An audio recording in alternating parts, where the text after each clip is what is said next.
All right. Good evening, Athens and beyond. You are joining the Athens-Clarke County Mayor and Commission and some of our key staff and partners for our monthly work session live from City Hall and beyond. And we have 5 items on the agenda tonight. We're going to begin talking about the American Rescue Plan with outside auditors providing some information as they understand the federal guidance.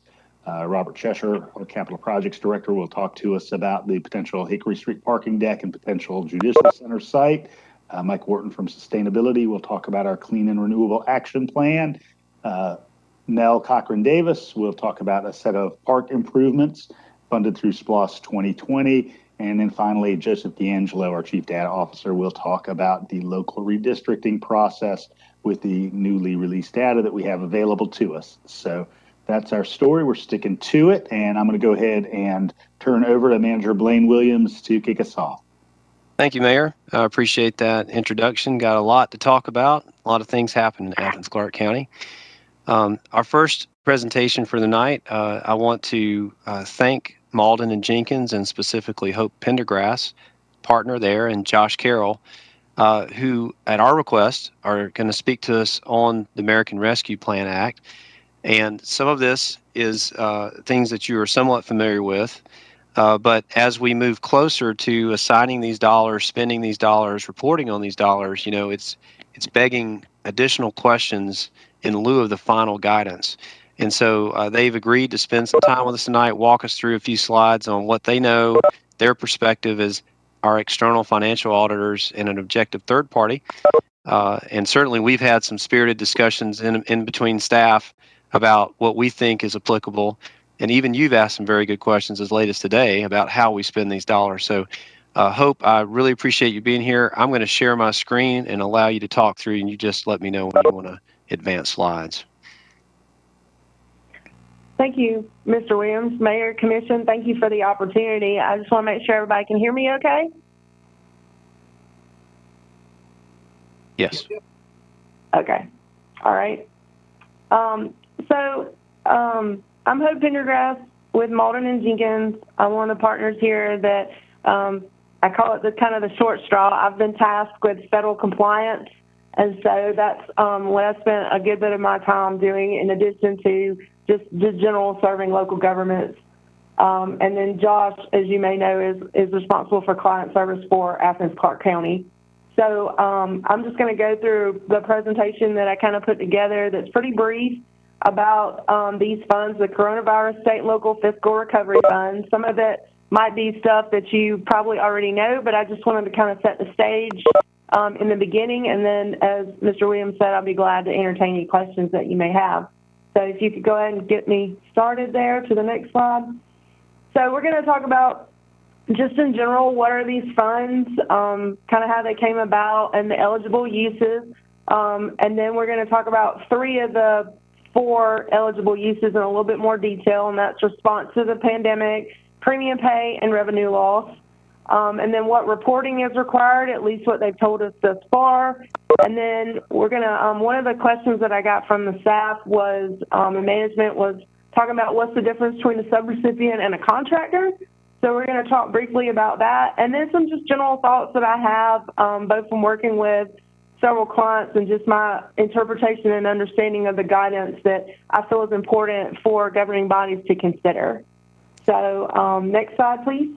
Okay, and Hope, if I might, and this is Blaine, I've got a few slides about about premium pay, and staff has worked on some recommendations. We've mentioned this in the past, the Mayor and Commission. I'm going to walk you back through some sensitivities as it relates to premium pay allocation to ACC Gov eligible employees, and perhaps a retention bonus partnered with that. So that'll come at the end of Hope's presentation. All right. So these funds, the Coronavirus State and Local Fiscal Recovery Funds, are direct payments to state and metro local governments that are coming in 2 buckets. These funds were made available around the first half of May. I'm not sure exactly when you all received your first set, one half of this fund essentially, and then you'll get the other half of your allocation that was based on population in approximately another year. These funds are available beginning on March 3rd, 21 through 12/31/24. And what that really means is, for the most part, eligible expenditures are allowed to go back, even though you may not have gotten the funds until May, June, or July. You were able to go back till March 3rd, 21 and pick up costs from that point, with some exceptions, and we'll talk about that, through 12/31/24. So unlike the money that you all received last fall, the coronavirus relief funds, you have approximately 4 or 5 years to kind of qualitatively look and spend these monies and obligate them. You have to actually expend them, meaning you have to actually incur expenditures through 26. They cannot be used for pension payments, one-time pension contributions to kind of shore up a pension fund. However, if contributions to a pension plan is part of a normal benefit that is run through when you do payroll, then that can be included, much like, FICA that's run every time you pay somebody, you have to do the matching FICA. If pension is one of those, then that can be included. States and territories cannot spend these funds to reduce taxes or delay a tax increase. There is various reporting that's required, and we'll talk briefly about that later on. Infrastructure is an eligible use, including water and sewer, and they've since clarified stormwater as well as broadband to serve underserved areas. But you may not use these funds as a non-federal match for any other federal programs. So if you all had existing federal programs that required a local match, you're not allowed to use this money as kind of your local general fund piece that you would use to match that. Next slide, please. So the 4 big eligible uses within these funds is, number one, response to COVID-19 and its negative impacts. The second one is premium pay for essential workers, and they kind of qualifies what essential workers are. Loss of revenue, so if the government experienced loss of revenue, and they kind of qualify that based on your prior history with a minimum threshold. And I have a slide that kind of talks big picture how that's calculated. And then also, as I said before, water, sewer, and broadband infrastructure. So Treasury, which is the department at the federal government that is responsible for kind of administering these funds, which is kind of different because Treasury doesn't normally administer federal programs. You're probably very familiar with, HUD programs, transportation programs, justice programs. Treasury is not one that we normally see administer federal programs, but they gave us what they're calling the interim final rule, which is somewhat oxymoronic.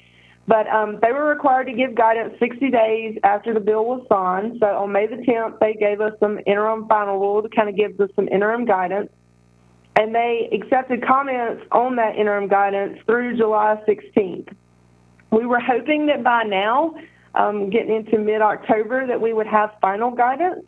But recently, Treasury communicated that they had received over 1,000 unique comments and that they expected the review of such comments to continue into the fall. So that is the only information we have as to when they will make final guidance available to everyone on how these monies can be spent. Next slide, please. So in regard to eligible uses in response to COVID-19 and its negative impacts, some examples of that would be vaccine programs, purchase of PPE, medical expenses, and then any capital investments that were needed to meet pandemic operational needs. And what that means is if you had to flex out some of your existing space to accommodate some of these programs, so let's say you wanted to have a vaccine clinic, but you needed to retrofit a space in one of your existing buildings in order to be able to do that, then that would be an allowable cost.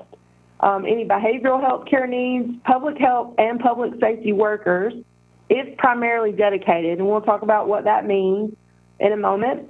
Any impacted industries in the realms of tourism, travel, and hospitality.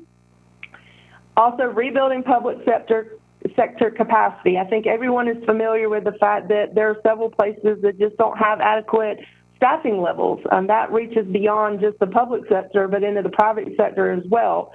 So if you needed to provide any kind of program that would help restore your staffing to pre-pandemic levels and also restore unemployment insurance coffers, then that would be something that is considered to be a response to COVID-19 and its negative impact. Also support to small businesses. such as loans or grants and any kind of in-kind contribution or counseling. There's an emphasis on hardest hit communities to kind of relieve disparities that existed even before the pandemic. One of the questions that they have given us guidance on, Treasury has published, in addition to the interim final rule, they published some frequently asked questions. One of those questions related to a public jobs program, so that would be something that's allowable. And then, can you pay for administration and consultants to help you administer any of the programs that you create with these funds? And the answer to that is yes. Next slide, please.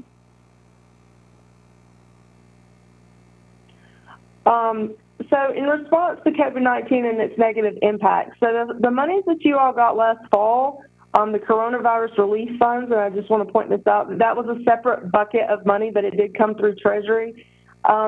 There was an assumption then that you could pay for all public safety and public health with those funds. You didn't really have to substantiate what exactly they were doing, because the assumption was at that time that all public safety was in some way responding to COVID-19 and its negative impacts. And so under these monies, however, you pretty much have to say that those employees are substantially dedicated to responding to COVID-19. They spend at least 50% of their time serving in some capacity to respond to the pandemic. And so that can be substantiated through payroll records, attestation forms, some kind of work product or correspondence. Pretty much says, you have a lot of leeway in how you document that, but you do have to be able to substantiate that your public safety employees are spending at least 50% of their time in some way responding to COVID-19. Next slide, please. The next area is premium pay. So this pay, unlike some of the other expenditures within these funds, you can go back to the start of the public health emergency, which is defined as January 27th, 2020, which was when it was declared. So you can go back and pay premium pay beginning at that date.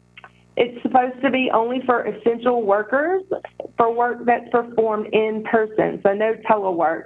And what they define as kind of essential workers are people who work in person or interact with the public or with others or touch things that other people touch. So that pretty much includes probably most anybody that works in a critical infrastructure area that's not doing telework. It can be up to $13 an hour if you're not doing like a set amount, but the maximum that can be provided to an employee throughout the course of the program, which again goes through 24, is $25,000. You do have to consider if the premium pay that you're going to give causes that person to receive more than 150% of your residing state or residing county, and you can choose whichever one's higher, then you have to have additional justification. And what the emphasis is with these monies is that you're supposed to be helping the lower paid workers. This is not something that they're not expecting the emphasis to be on the higher paid employees. So, if they meet their criteria, then certainly they would be eligible. But if you exceed that 150%, then there's additional reporting that you have to include in your quarterly reporting to Treasury. This is supposed to be added to, so not in place of regular wages. And it could be grants to third-party private employers, and the example that's given in the guidance is if you had outsourced garbage services there. Next slide, please. All right, loss of revenue. So a lot of the clients that I'm working with are telling me, hey, we didn't really have lost revenue. Georgia was open for the most part. Lost is up, lost is up. But it essentially defines this as your general revenue, which is based on census reporting, and you take your base year revenue, which is going to be the last full fiscal year prior to the start of the emergency, which was January 27th, 20. So for Athens-Clarke County, that was going to be 6/30/19. And then you compare that year to your, you look at your 3 prior fiscal years to kind of get what they call your average growth rate. And you run through this calculation to see if you've grown essentially the same as you did in the 3 prior fiscal years. And if you didn't, then you might have what's considered to be lost revenue. It would exclude from your base year revenue, you have to exclude federal transfers, even those that flow through the state. So that would be federal grants. Any transfers within the entity, so if you transferred money from the general fund to a SPLOST fund, then that's not really new revenue. That's just moving money from one fund to another. Those would be excluded. Revenues from utilities, insurance trust, agency, or private trust transactions. Refunds or correcting transactions, any proceeds from any debt, so any bond proceeds, that would be excluded from your base year revenue. And liquor store revenues from exchange transactions. So this is not your alcohol and beverage tax. This is actual sales of alcohol. So that usually applies to your tribal governments that operate casinos. So everything else that's not excluded is pretty much included. So that's going to be all types of taxes and fees generated by your underlying economy, including any component units that are not utilities. Next slide, please. So what can we spend lost revenue on? So the guidance we have is, quote, government services, provided directly to citizens. We don't really have clarification on what those government services are. They've given us a few examples, but it's just a kind of a general term. Pay-go infrastructure, such as roads and cybersecurity, health services, environmental remediation, school services, and public safety services. Those are the kind of things that you're supposed to spend your revenue loss as calculated on. So what's excluded? Next slide, please. These are similar things. Again, principal and interest on debt, which would include any tax anticipation notes and any settlements. So if you had a lawsuit settlement, you can pay that with these monies.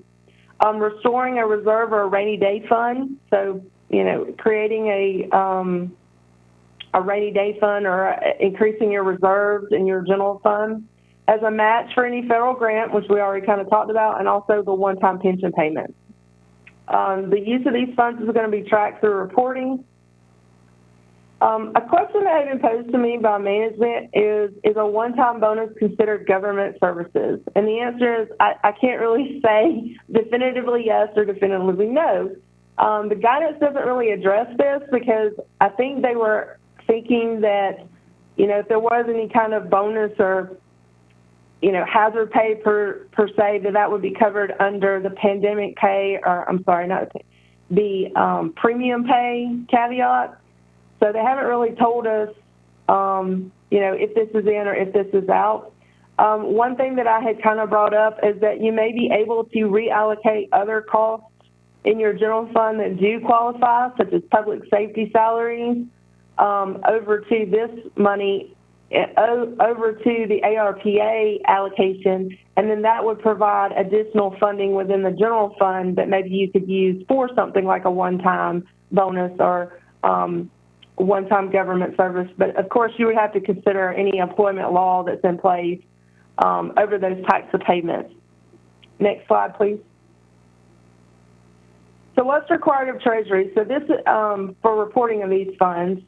These funds are subject to the uniform guidance, which is something that management and you all may be familiar with, because normally all federal monies are subject to these requirements, as well as the single audit, which is the compliance audit that we as your auditors perform every year on a sampling of your federal programs. Your financial records and supporting documents must be retained for 5 years after everything has been expended. There are additional requirements that are under consideration, but again, we don't have final guidance at this point, so we don't really know what those are. And there's going to be quarterly reports that are due beginning with the 9/30/21 year-end quarter that was supposed to be due October 31st, but Treasury has provided an extension until January 31st, 2022. And I really think that's because they're getting a lot of questions in regard to this reporting, and they don't necessarily have all those addressed yet. So they're just kind of pushing that forward. Instead of reporting on one quarter, you report both quarters into 12/31/21 in your 1/31/22 reporting.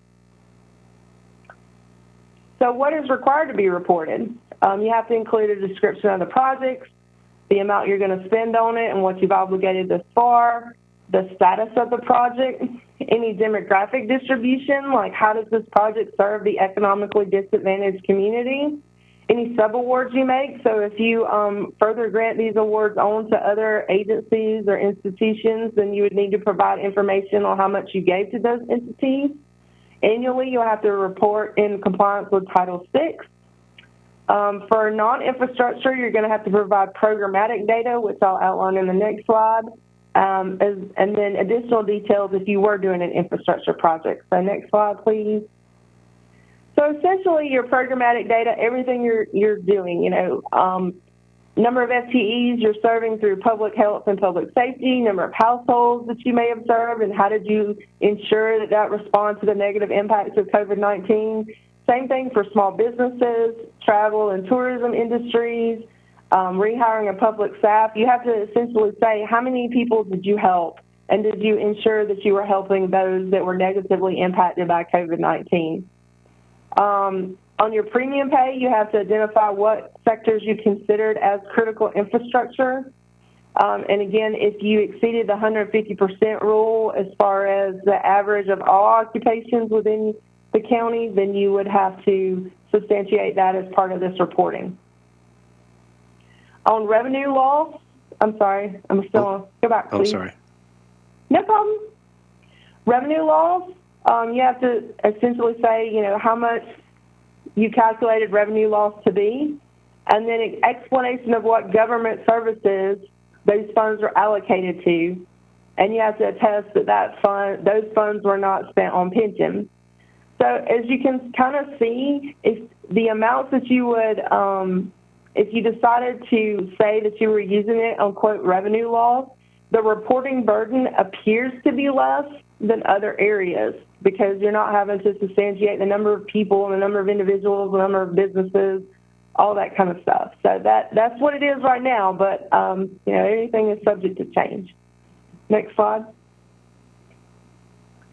So again, this is a question that was posed to me by management, and I just wanted to revisit, what's the difference between a subrecipient and a contractor? So you all are the recipient of these funds. And if you decide to pass on these funds to another agency, nonprofit, whatever that might be, they could potentially be what's called a subrecipient. In a subrecipient situation, you all would still retain responsibility for compliance. That would mean that even though you've passed on this money to those individuals, you still have a responsibility to make sure that that entity, that organization is still complying with all the rules and the regulation associated with these funds. With a contractor, that contractor is essentially somewhat like a vendor. They're just providing a service. If you were to buy a fire truck with these funds because you needed to increase the number of routes that you might have, the company that you bought the fire truck from is just a vendor or a contractor. You're still responsible for making sure that a fire truck is an eligible purchase. So that kind of helps delineate. And then this chart kind of shows you some of the things that would delineate between a subrecipient and a contractor, such as, a contractor normally operates in a competitive environment, whereas the subrecipient has responsibility for programmatic decision making. So if that entity is making decisions on eligible expenditures or eligible projects, then more than likely that's a subrecipient situation versus a vendor contractor type situation. Next slide. So this is kind of in summary, but these are just some things that I think are important for governing bodies to consider. This is one-time funding, and it's temporary in nature. So it may be important to consider as you're determining what projects you want to spend these on, if it's something that could have something that goes on or is continuing, what are the funding sources going to be for that particular project or initiative once these funds have been exhausted? The guidance is very interim at this point. We do have some guidance, and they have told us that, if you do something right now that's in compliance with the interim final rule, but we change it later, we're not necessarily going to hold you to it. But at the same time, they could allow more things in the final guidance that they haven't really allowed for in this interim guidance. So there's time to be very qualitative in your decision-making process. I think about the funds that you all received last fall. You pretty much had about 2 months to spend it, and most of the individuals most of the entities that we work with just reclassified some of their public safety salaries to those monies. you have about 5 years to spend this money. So you have a lot more time to essentially wait for the guidance to catch up and, make sure that the initiatives that you select to use this money on is something that's going to be the best use for your community. Because of that, investment in critical infrastructure may be something that's very well suited as it provides benefits for many years to come. And it doesn't, while there is some maintenance that's associated with any kind of capital initiative, it won't be something that's, has continuing operational costs that you would have to find allocations for from other funding sources. I encourage people to be cognizant of state and regional initiatives to avoid duplication of effort, but consider cooperative spending to enhance your overall community. So you might want to look and see what what your neighboring communities are doing and see if that will benefit your community at all. I mean, it might be good or it might not be feasible to work with your surrounding areas. Again, you have 5 years to spend this money. You don't have to spend it all today or tomorrow. So I just try to encourage everybody to, again, there's no rush to spend it. So while I know there are people in the community that, really need this money for things and, to bridge the gap in several different socioeconomic levels, I think it's good to, spend time and give qualitative thought to what you might be using these monies for. And then always consider the front page headline. I mean, that's always a consideration. Whenever you decide what you're going to be using this money for, you want to make sure that's something that, your community is in favor of as well. So I think that's all I had, Blaine. I'd be glad to take any questions. Any questions for Hope?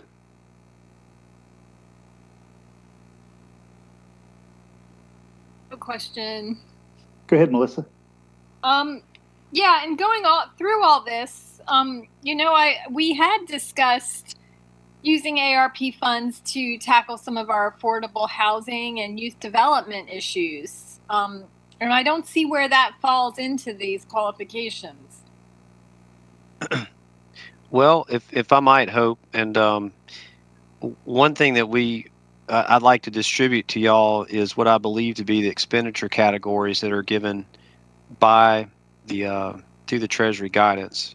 And there's, of course, the 6, and I'm going to call it 7 with administrative expenditure categories. And Hope, please correct me if I'm wrong. You've got public health, negative economic impacts, services to disproportionately impacted communities, premium pay infrastructure, revenue replacement, and administrative. And under those, they give some specific categories, Commissioner Link. And as far as homelessness is concerned, there is one that talks about it's housing support, services for unhoused persons. So we feel like that's pretty clearly delineated. When it comes to youth, there are several that are close, but not quite what we've talked about. Healthy childhood environments, child care is one. Healthy childhood environments, services to foster youth or families involved in child welfare system, healthy childhood environments, other, so we will need to investigate some of these others. I'd love to show that to y'all and let you be thinking about it, but it is important.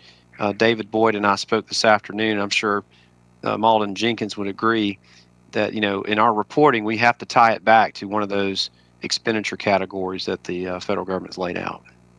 I'd like to see those subcategories. I know we're talking about homelessness, but I was under the impression that this funding could help with affordable housing, and preventing homelessness. We've got, plenty of people who are housed, but they're spending 60-70% of their income and they're foregoing, health care and child care and other things. There's a housing support, affordable housing category. There's also a household assistance eviction prevention.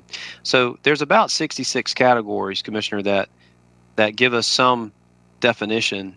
And then, of course, when we get down to very specific programs, that's when we're going to need to talk about that. I would like to see these, and I feel like it's important for the public to see those as well. We would like to involve the public as much as possible in determining how to best spend these funds. Hope, I didn't mean to speak over you. I didn't know if you had anything you wanted to add to those questions. No, sir.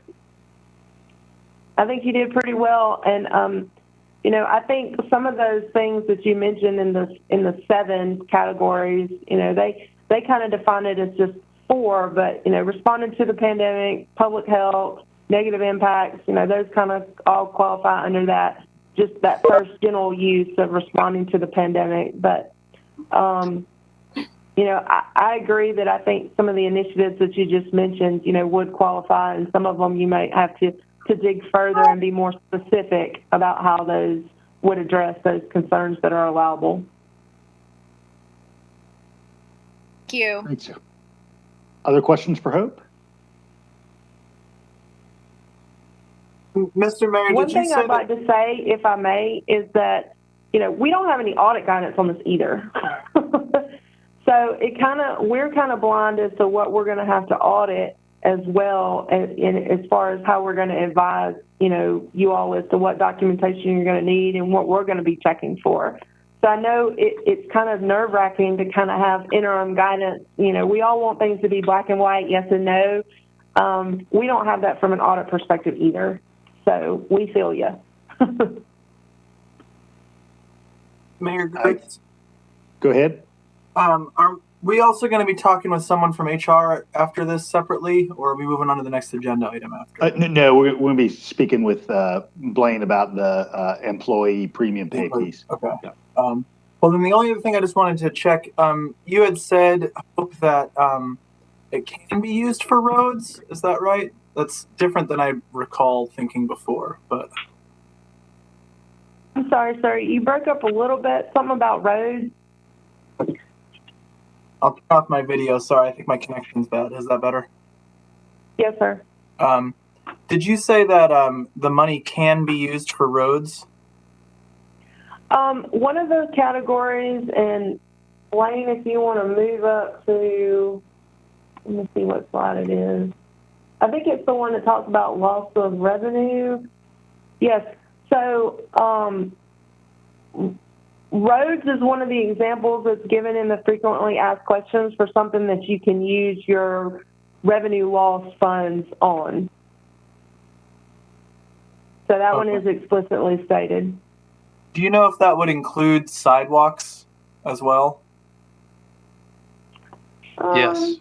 Well, I don't want to speak for Hope, but let me help you too, Commissioner Houle, because we've had a lot of conversation the last couple of days about this. So when we do the revenue replacement, there was a question on what can you spend that on, and I think this is a very important distinction because what we've talked about with the attorney's office and the auditors is that it's government services. So if you typically provide these services to citizens, you know, infrastructure, these others that they have up here, it could be roads. I would think it'd be sidewalks. That's something we typically spend. That's a government, you know, service that we provide. I'm sorry to talk over you. I actually just looked in the frequently asked questions, and sidewalk infrastructure is explicitly stated as yes, it's in there. Right. But the reason I started talking was, in general, I think that's sort of we would look to the guidance, obviously, but I think that Hope, the auditors, the attorney's office is comfortable if it's a traditional government service, that's a go-to. If it's not something that's traditionally provided by local governments, that's something we need to investigate further. I would agree with that statement. First.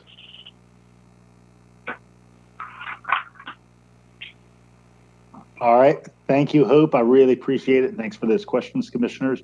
I'm going to move on and have Blaine talk about the employee premium pay and retention bonus. Just a few slides here, and this is something that we've talked about in the past, and this is, as the Malden and Jenkins Hope had laid out, one of the eligible categories of expenditure under the American Rescue Plan. And basically, as she laid out, you know, the way we're looking at this, it's an hourly supplement for the frontline workers who experience some risk and exposure.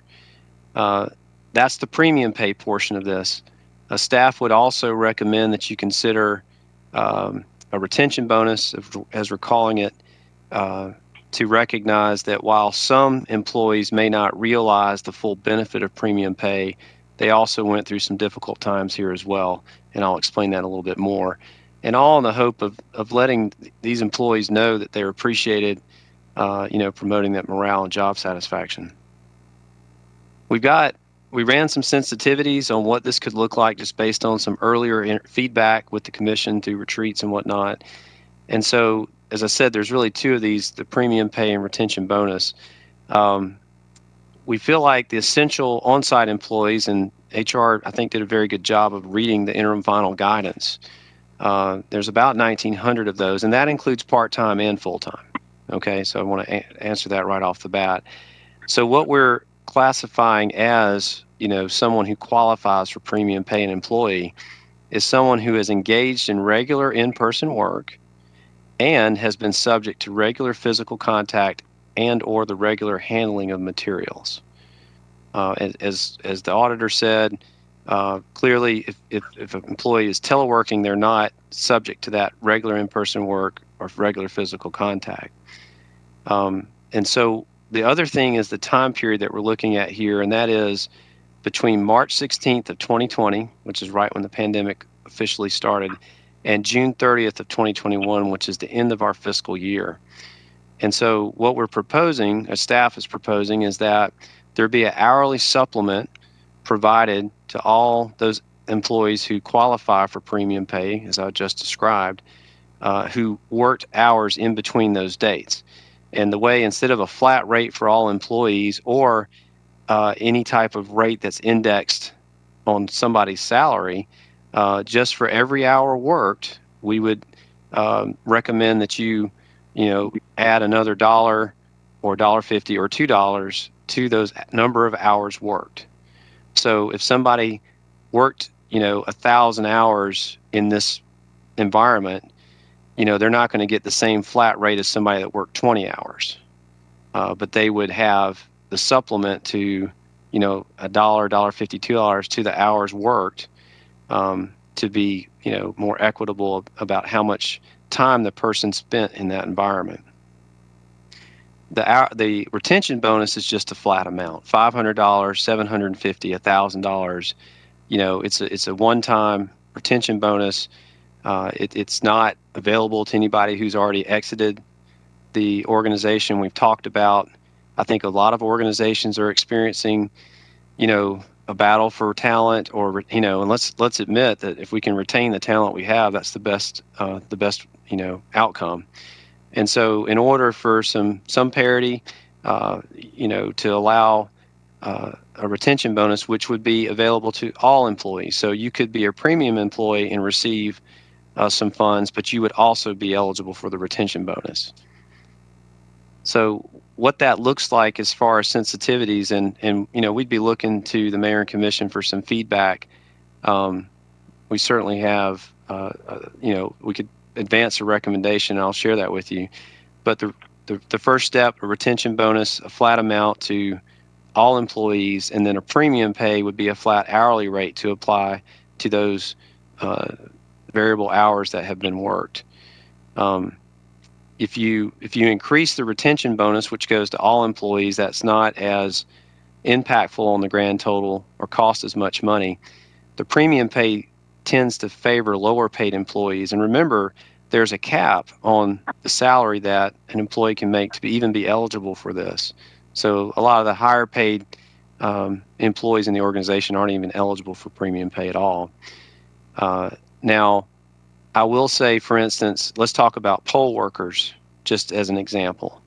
They didn't work a great number of hours. So if they would be eligible for premium pay, they would get the add-on that, the $1, $1.50, $2 that you approve. But that may not amount to much if they have only worked a handful of hours. But with the retention bonus, then they would receive, more funds. So it depends on the number of hours worked, but certainly the premium pay for folks that worked a lot of hours in this environment, that would be beneficial to them. Going back to this slide, and this will be where I'll leave you, staff would say that, at least $750 for a retention bonus would be, we would say the floor of what might be meaningful to employees.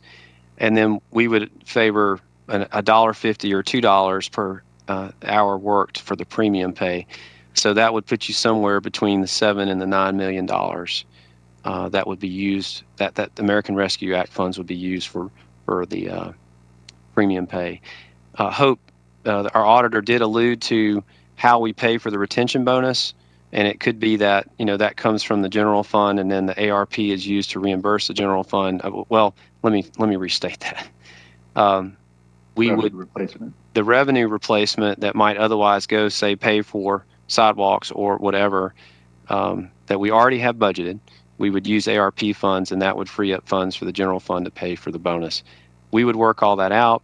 All that being said, pending your discussion tonight, we would be coming to the next voting meeting with an agenda with a recommendation for premium pay. Mayor, I'll take any questions. Thanks, everyone. And we don't have to obviously arrive at that total figure tonight. What I recommend is certainly the body having discussions and coalescing around a number prior to the November voting meeting. But as Blaine mentioned, I'm going to have this on the November voting meeting at that first Tuesday for a vote, and that'll make sure that we get dollars into families' hands by the end of the year. So a couple questions. Commissioner Link. I'd like to initiate a discussion about tying some of this to vaccination status. We did pass a vaccination mandate, and the rationale behind that is that we want to assure that all our employees and the public are safe from the virus. And I feel like those who are not complying with that seem to have little concern for that safety. So I really would like to discuss enhancing that incentive by tying this bonus pay to that status. Thanks, Commissioner. Commissioner Davenport. Mute button. Thank you. So as I said during our first presentation that we had at our retreat, I like the $8 million figure, $12.50, $1.50 hourly supplement, but I look forward to listening from my colleagues. As when it comes to the vaccine mandate, I have mixed feelings on that because I wish everybody would get vaccinated. I think that's an appropriate thing to do because we want to protect not only the public, we also want to protect each other as employees.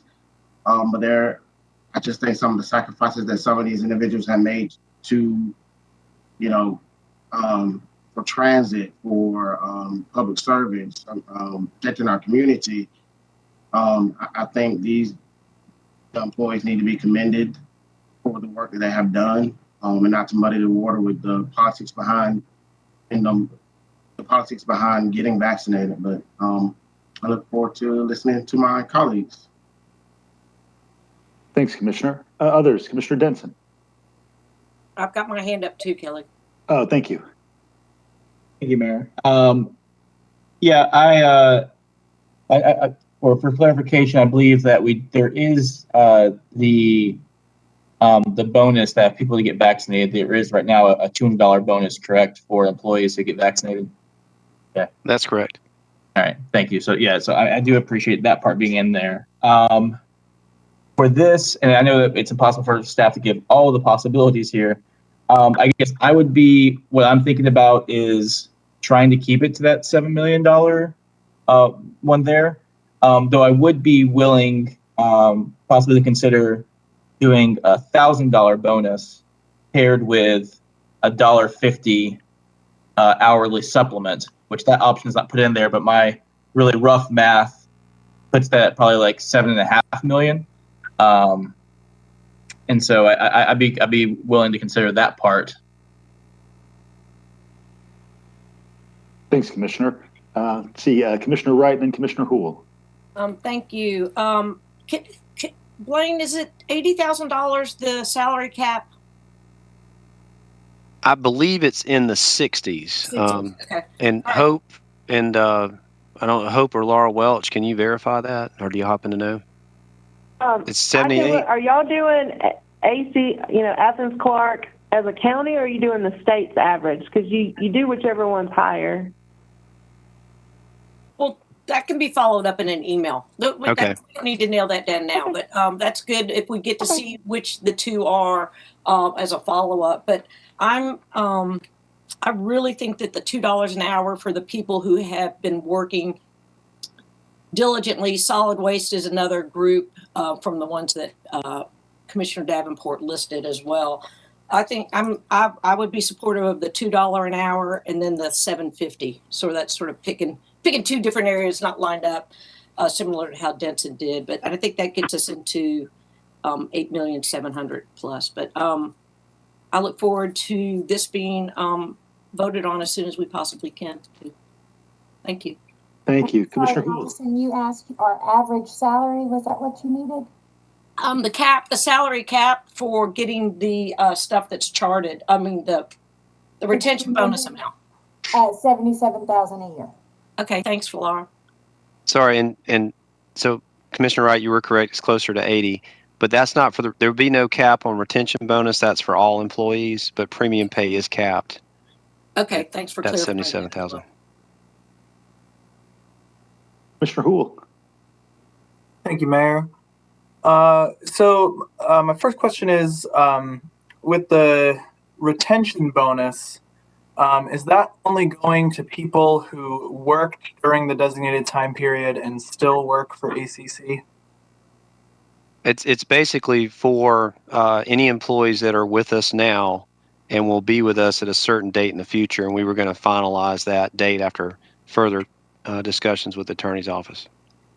And this, and by the way, this is that could include people who were hired after the period that we're talking about for the hourly rate. Yes, and this is following a model that I think DeKalb County came out with. Okay. So in some ways, it's almost like a recently hired bonus too. Then, I am curious. How do we determine the people who are temporary workers? How do we make sure that they qualify? Is it just that they worked until the end of the period that the position was eligible? So, for example, poll workers or summer camp workers. How do we make sure that they're eligible? For the retention bonus or for the premium pay? For the retention bonus. I think the idea after speaking with the attorney's office is, as of a certain date in the future, if you're employed with us, it's that prospective concept that we talked about with the vaccine incentive as well. It's a look ahead at that point. If you are with us, in the case of the vaccine, if you're vaccinated by date in the future, then you're eligible for the money. So it would have to be someone who worked a previous election and then also works the future one, essentially. Unless Laura or Jed wants to offer on that, let us research that question, Commissioner Houle, and circle back to you. Okay. Well, I guess you can see where I'm going here. Like the concern I have is that we don't leave those folks out, because I think a lot of folks who showed up last summer during camps and at the election polls were in many ways navigating some of the most uncertainty with large groups of people, and I really feel like they should be included here. I'll echo Commissioner Davenport. I like this 8 million figure, just to share my thoughts while we're here. It echoes what I was thinking when we had our last retreat. I like that $1.50 with the $12.50 retention bonus. I like the idea of the bigger retention bonus because it helps the lower income workers a bit more, the lower hour workers and the part-timers as well. So, thanks. Thanks, Commissioner. Any other thoughts? Commissioner Myers. Yeah, Manager Williams, did you send out a sort of a breakdown of who the employees were who are in the essential categories, like how many people in solid waste and in the sort of annual salary per year? So I could, did you already send out something like that? No, I have not on an employee by employee breakdown. For the purposes of classifying the employees, basically the federal guidance says if it's a telework, hour, that doesn't count. But virtually, during the emergency or the pandemic, folks who reported to work, in-person work, and subject to regular physical contact and materials would qualify by the federal definition, which is, most of our employees. I'm just trying to figure out in which category how it affects our lower wage salaries, employees, people who are making maybe 40,000 or less, which combination. I see. Well, I guess one way to look at it's the variable there, instead of a flat rate for every employee, which is an option, we did it based on the number of hours. We felt like that was more equitable, because the more you were in the environment, the more you should receive. To give you some sense of what an average award might look like for these employees, it would be, I think, around $3,000 or $4,000 per employee, and then whatever retention bonus you add on top of that. Now that's the average, and you know how averages are. There's folks that will get more, and there's folks that will get less. But that's the approximate order of magnitude if you went with the $2 an hour.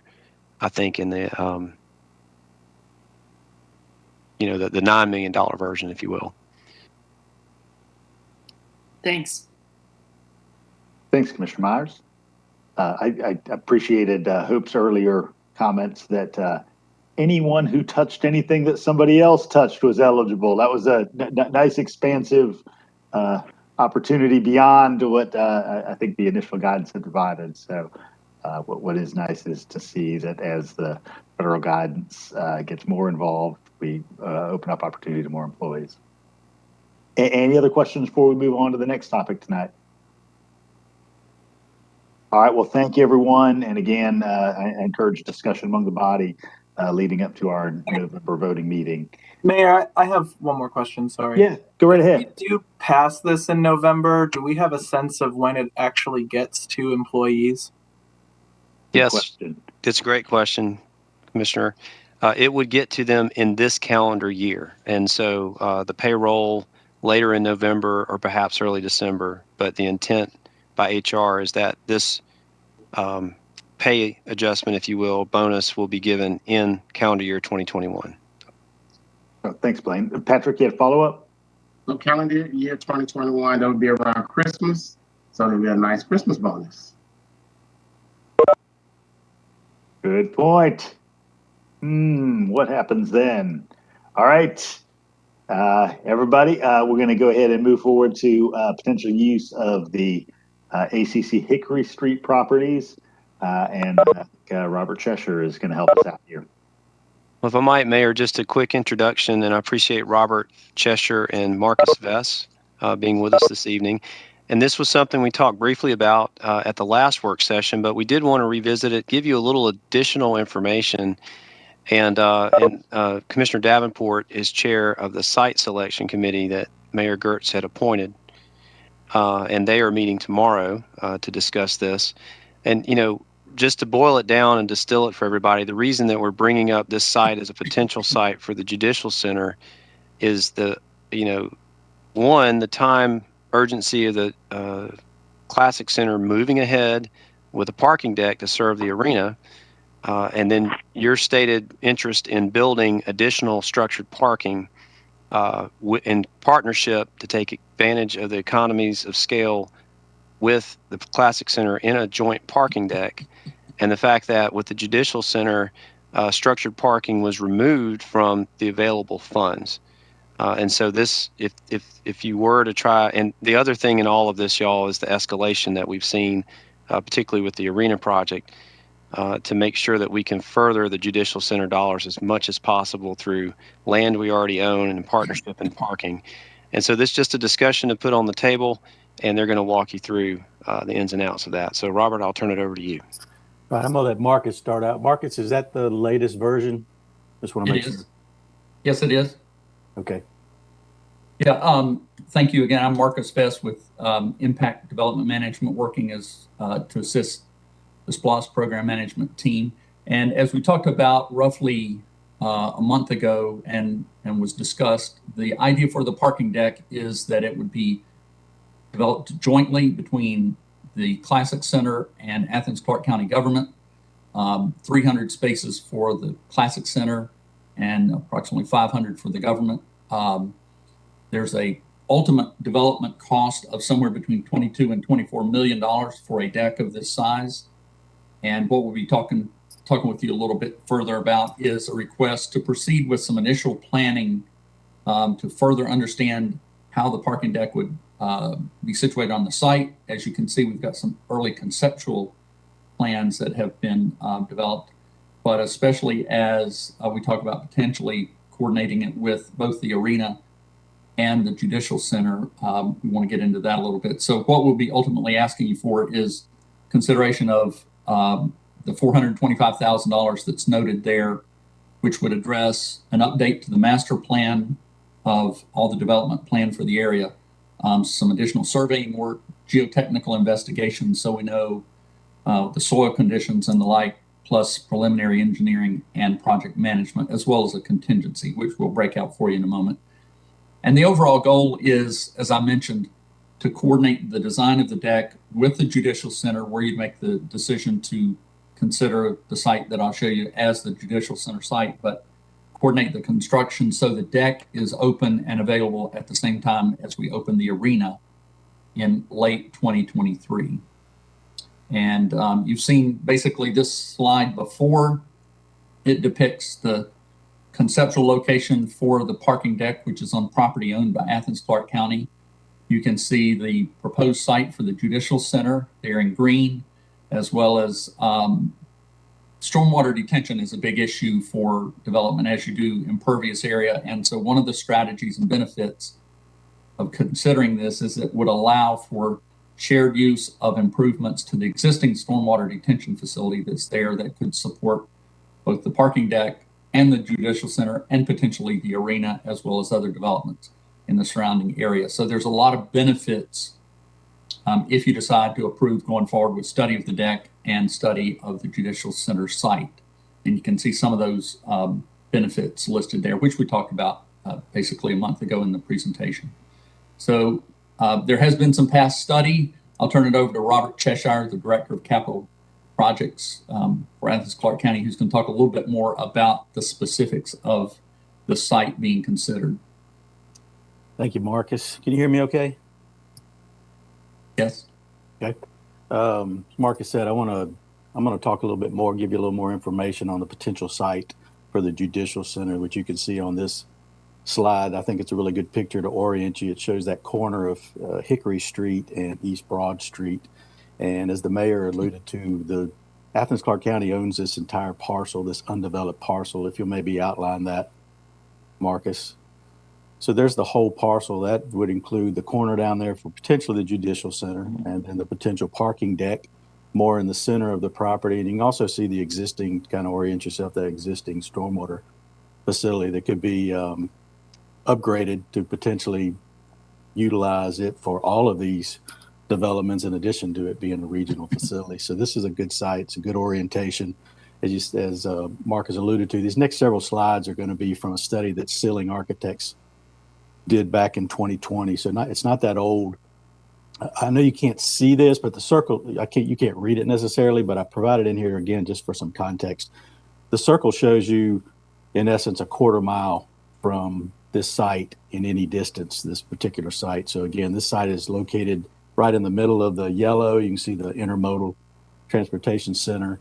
What this shows is some of the parking decks. So you see the parking deck at the Classic Center, the parking deck across the street, across Thomas Street from the Classic Center, and then you actually see two others along Washington Street. So it just gives you a feel for about a quarter mile to where parking decks are and where the Judicial Center could potentially be in relationship to all of that.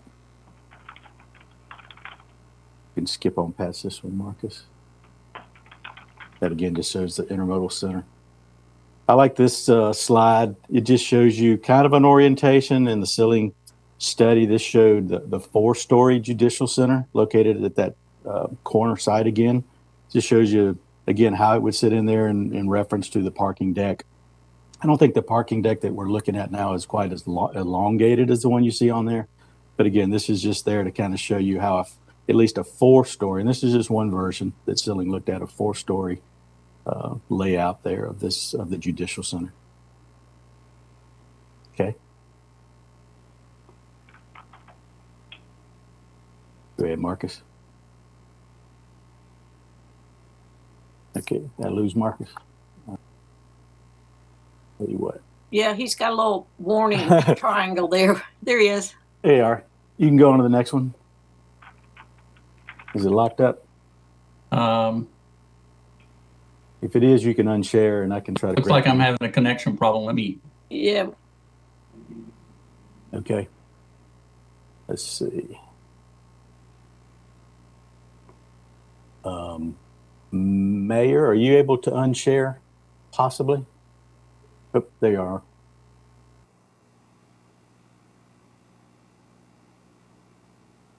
Sorry about that. Robert, I think I can make you the presenter. Yeah, if you can just do it so I can share. Can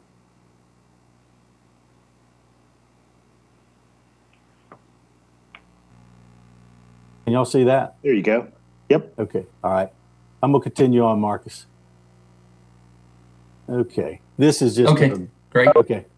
This is just a large version of the previous slide, and it shows, again, this gives you a little context of what a 142,000 square feet total of a 4-story concept for the Judicial Center would look like.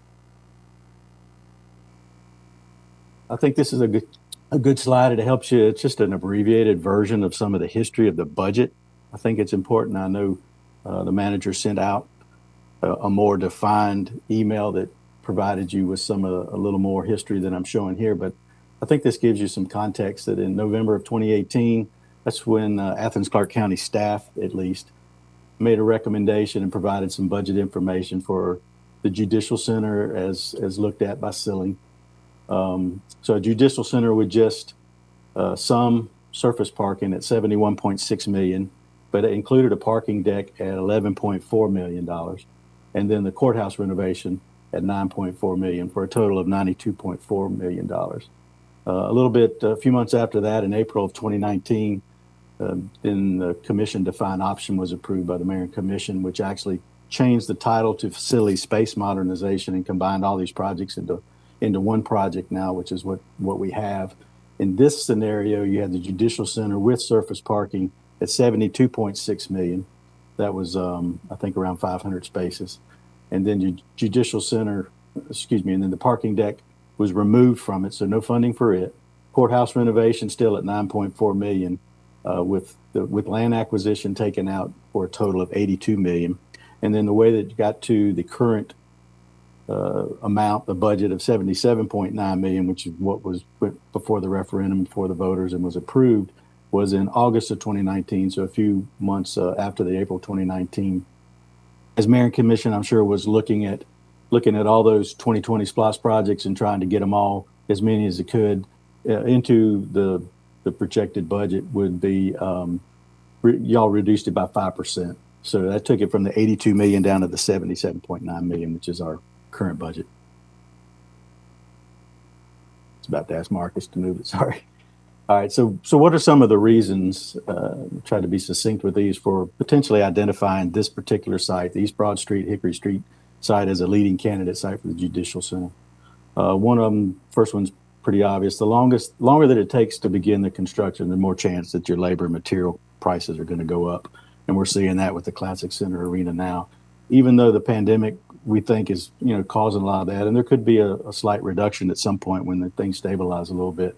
Over time, when you're, especially if we go through the longer major site selection process, which typically takes 18 months plus, and then your design and your other things, you're getting pretty far out. So that was why, obviously the longer you wait, the more chance of those construction costs going up. But some of the items that I showed you on the last slide was that the budget was reduced during the planning stages of 2019, including removing the property acquisition.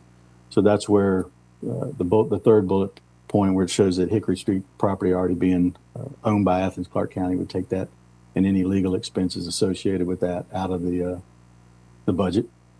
And then, of course, the sooner the Judicial Center is completed, the sooner that the courthouse can be renovated, and then all of those satellite offices where the Athens-Clarke County, a lot of employees that would move into the courthouse, they can move in the sooner they move. And of course, why is that important? Well, the longer those satellite facilities are allowed to degrade, and most of them have a lot of age on them, then you're going to continue to see the higher associated cost of maintenance and energy.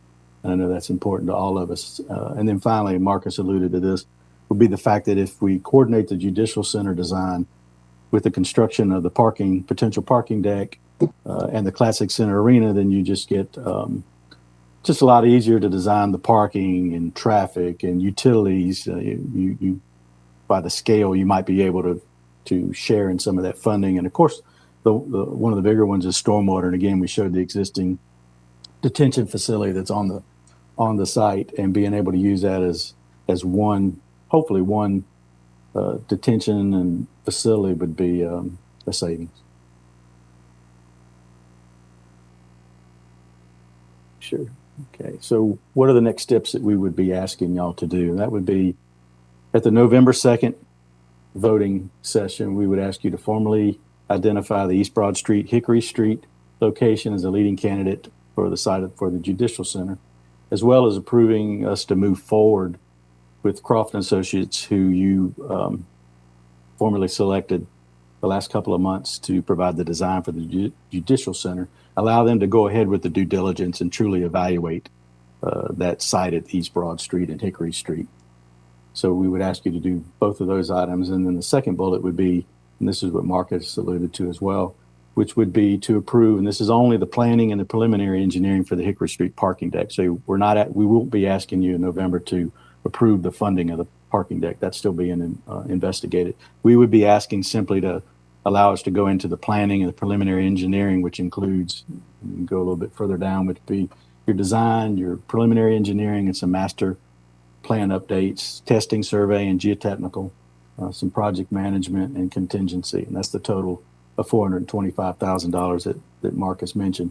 But those would be shared between the Classic Center and Athens-Clarke County. And there's a breakdown of all of those items there, which total up to the $425,000. So that would be the second item in November 2nd we would be asking Mayor and Commission to consider, would be those two things. And then to follow up in the spring of 2022, we would hopefully be asking if the due diligence and that site at the corner of Broad and Hickory turns out to be good, good results, and then we would potentially be asking you to formalize selecting that site. And then also, if the funding, hopefully by then we would have the funding for the construction of the parking deck identified, and we would be asking you to continue the design of the parking deck as well as that whatever partnerships that we would maybe have to consider for its construction. I'll leave it there to questions unless Blaine or Marcus wanted to add anything first. I was just curious. I hope all that interruption was on my end and everybody was able to hear Robert's presentation clearly. Yeah, we were able to get it. Thanks, Mark. Okay, good. Sure. Anything else, Blaine, before we move on to questions? No, sir. Great, thanks. And if Robert, if you just stop screen sharing, that way I'll be able to see more folks on the screen. Thank you, I appreciate it. And I did see Commissioner Myers, so I'll start with you. So I'm trying to put all these pieces together here, and the slides that we just looked at were laying out why putting the Judicial Center downtown makes sense, and clearly it makes sense with the parking deck. And so I think that's sort of what's being presented to us here now. I sort of want to understand what's going on with the site selection committee as well. And I was, communicated to by the previous commissioner for District 8 saying there was a clear feeling 2 years ago that we should go through a whole site selection committee. And I understand that the economics have changed some on the composition of the board here, but I'd like to know how we're working with the site selection committee on this. And another, just a really specific thing, I was driving downtown on Hickory Street as well, and I was just wondering what kind of parking analysis of traffic, that's what I mean, traffic analysis we've done for that area. Because, already my quick shortcuts through that area are no longer short, and there's not a judicial center there. So I guess the first thing is about the site selection committee and how that fits in with what we're doing right now. Well, Commissioner Davenport has asked that we meet. We were scheduled to meet yesterday, and we didn't have the notice requirement met, and so we're meeting tomorrow at 4. And the agenda that, and I won't speak for Commissioner Davenport, but we were going to go through some details regarding the history and how we got here, and certainly to check in with them on some of their thinking as well. And Commissioner Davenport, I'll defer to you on anything further. You summed it up pretty quick, but just a brief history from the, and please, Blaine, correct me if I'm wrong, from the 2020 when we started with the SPOS process of the of the arena and the parking deck. We had made an agreement that there may be a third party, but based on availability of land, this site will be the best site for the economics for taxpayers for a judicial center. But we're going to go through the process of a site selection committee unless the commissioners proceed forward and choosing this spot to be the most optimal spot. But what the site selection committee is going to make sure that all the spaces that are available in Athens-Clarke County, that we make sure that we have all the cards on the table before we make a decision. Actually, following up on that, since that's a question you're responding to, Commissioner Davenport, is there a list of those ACC-owned sites that can be shared with me and other commissioners as well? I'd appreciate that. Yeah, sure thing. I might add to your question about traffic on Hickory Street.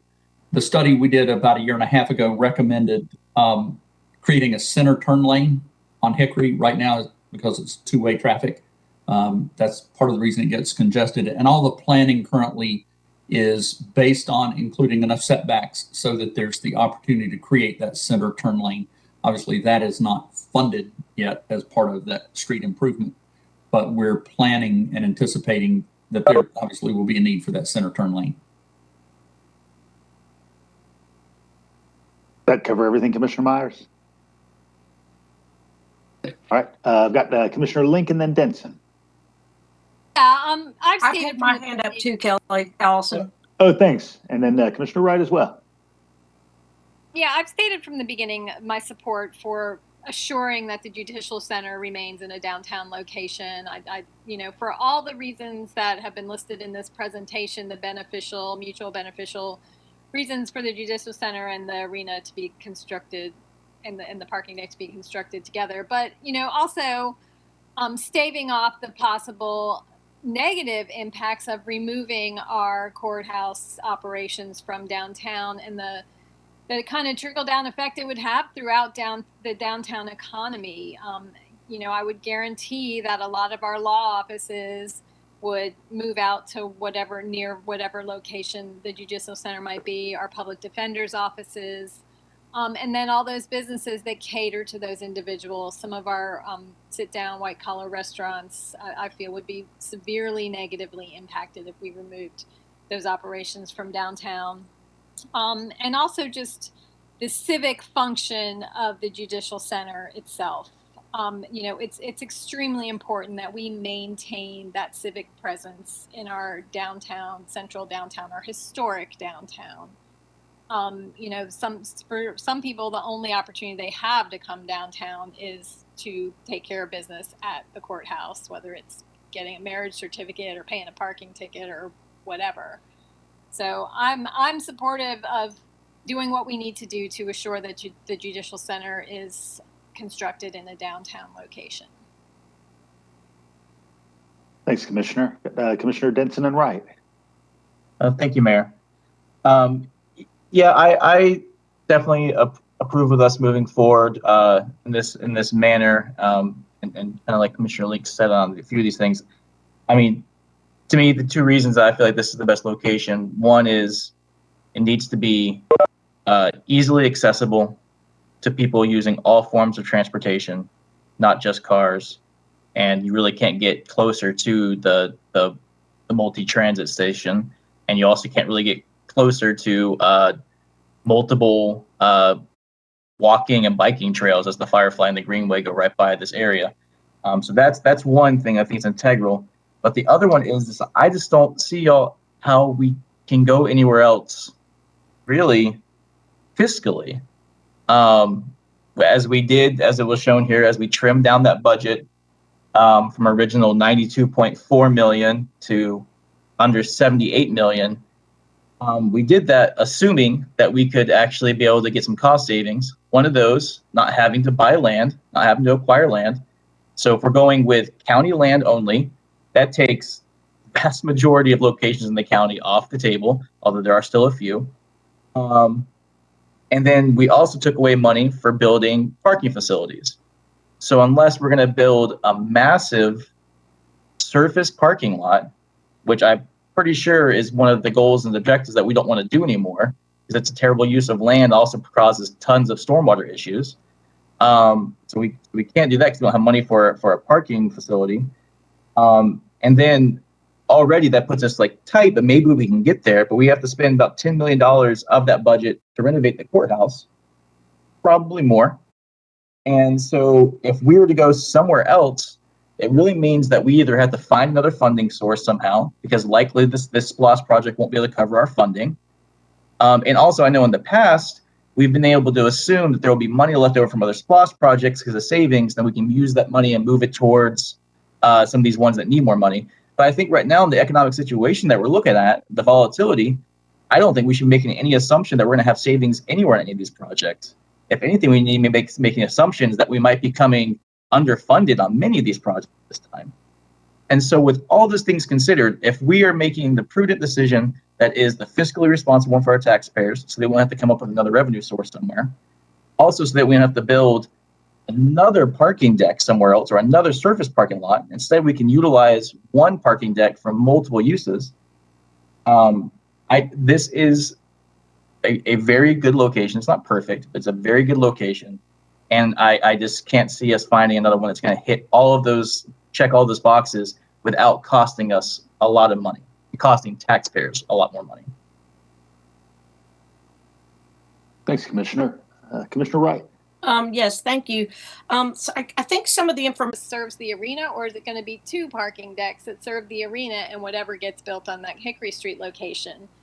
I would prefer that this local government, this body, have some say in what that parking deck looks like, and that that the efficiencies are taken advantage of. And I think that's the question before us right now. It's not about the judicial center; it's about the parking deck. I would hope that this parking deck would certainly have some mixed uses, hopefully some mixed uses that are very relevant to that location right there near those trails. Hopefully there could be some recreational mixed uses. In downtown Chattanooga, they have a ginormous block-sized parking deck that has a climbing wall outside of it, so people can climb up over downtown Chattanooga. I think there's a lot of potential, with the input of this body to make this more than a parking deck and something that really enhances this end of downtown, which really could use some enhancement. So I'm for finding the means to assure that we have participation in this parking deck that's going to get built, whether or not the judicial center is located there. And y'all have already heard my reasoning behind it being essential that the judicial center be located there.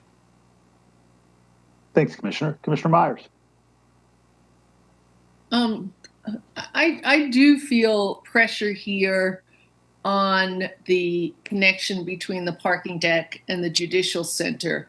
And I am sort of swayed by some of my commissioners mentioning other spots downtown that deserve to be looked at, perhaps in other places in the county, although my preference is for downtown, unless I was convinced otherwise. But also that due diligence and the process of really thinking about it thoroughly with this kind of investment for such a long time.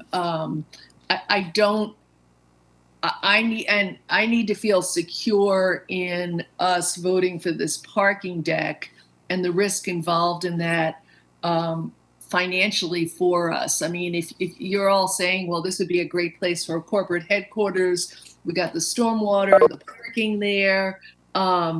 Is that how much of a risk are we taking by moving forward with the parking deck financing of for the 500 spots if if we're not sure about the judicial center? So I'm a little confused by that.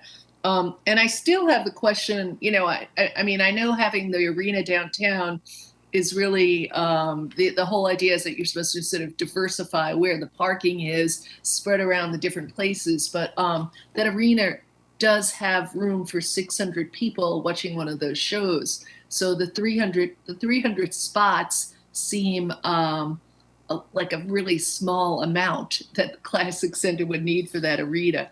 But I am leaning towards doing more due diligence so that I and the public are convinced that if we choose this spot, that it is the best spot, and we've thought about that thoroughly. Commissioner Hamby is correct. We spent a lot of time doing a lot of public input on a lot of smaller projects. And so I would prefer to go through some more thorough process at this point. Blaine or Robert, I don't know if there's anything that you can say about the sort of geometry or scale of some of the other vacant downtown ACC-owned parcels. I can't measure, but maybe Blaine. I'm trying to remember the acreage of the Indigo lot. About an acre. That would require a structured parking deck, and most likely underneath the building itself. But these are all things that we could certainly look at. As has been pointed out, really the pinch point was proceeding with this deck decision with the arena. And I appreciate Commissioner Hamby's questions because we don't have a ready way to pay for it at this point. And that's something we need to figure out if that's what the commission wants to do. And among the prospects for that are engagement through the Classic Center with the state's bonding ability. They bond finance a lot of capital projects throughout the state. And so that's one of the avenues that's being pursued right now is using some state dollars for that. So more on that hopefully in the future. Back to Commissioner Link. I have a quick question about those other locations downtown. Doesn't the ADDA own those, and would this government have to buy them from the ADDA? Is there some upfront cost that we would incur in that, or is that not the case? Those Doherty lots are ACC owned. Okay. They're just ADDA managed. Some of them are, yeah. Any other questions? All right, everybody. Thank you very much. Going to move on to our Clean and Renewable Action Plan.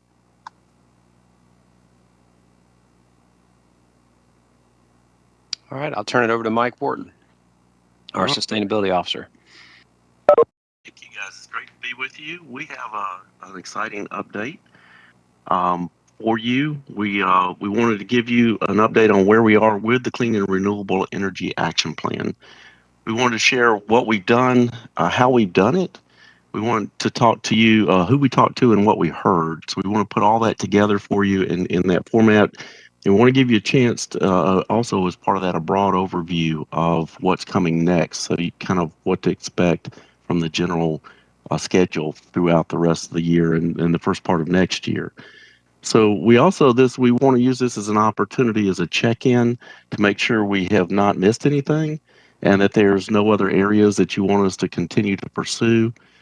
Before I turn it over to our consultant, the South Face Institute, I want to really take a chance to thank the CAB members, especially our Community Advisory Board, a number of organizations throughout the community, businesses, industry, and a lot of individuals who've taken a tremendous amount of their time. They shared that with us, share their thoughts and their hopes and their desires. And we really appreciate the energy and the things that they have given to us in an effort to move this plan forward. So we've been assisted by the South Face Institute. They're out of Atlanta. Their experience and knowledge of energy ecosystems exceptional. And so without any further talk from me, I'd like to turn it over to Megan O'Neill to walk us through the plan as to where we are. All right. Thank you very much, Mike. Can you see my screen okay? We can. All right. Thank you. So I have quite a few slides here, but I know y'all have reviewed them, so I'm going to move through rather quickly to allow as much time as possible for discussion. So for today's agenda, I'm just going to run through Athens to date, a refresh of the clean energy transition commitment that's been made, policy analysis that's been conducted, and what our next steps are around community and stakeholder engagement that's already begun.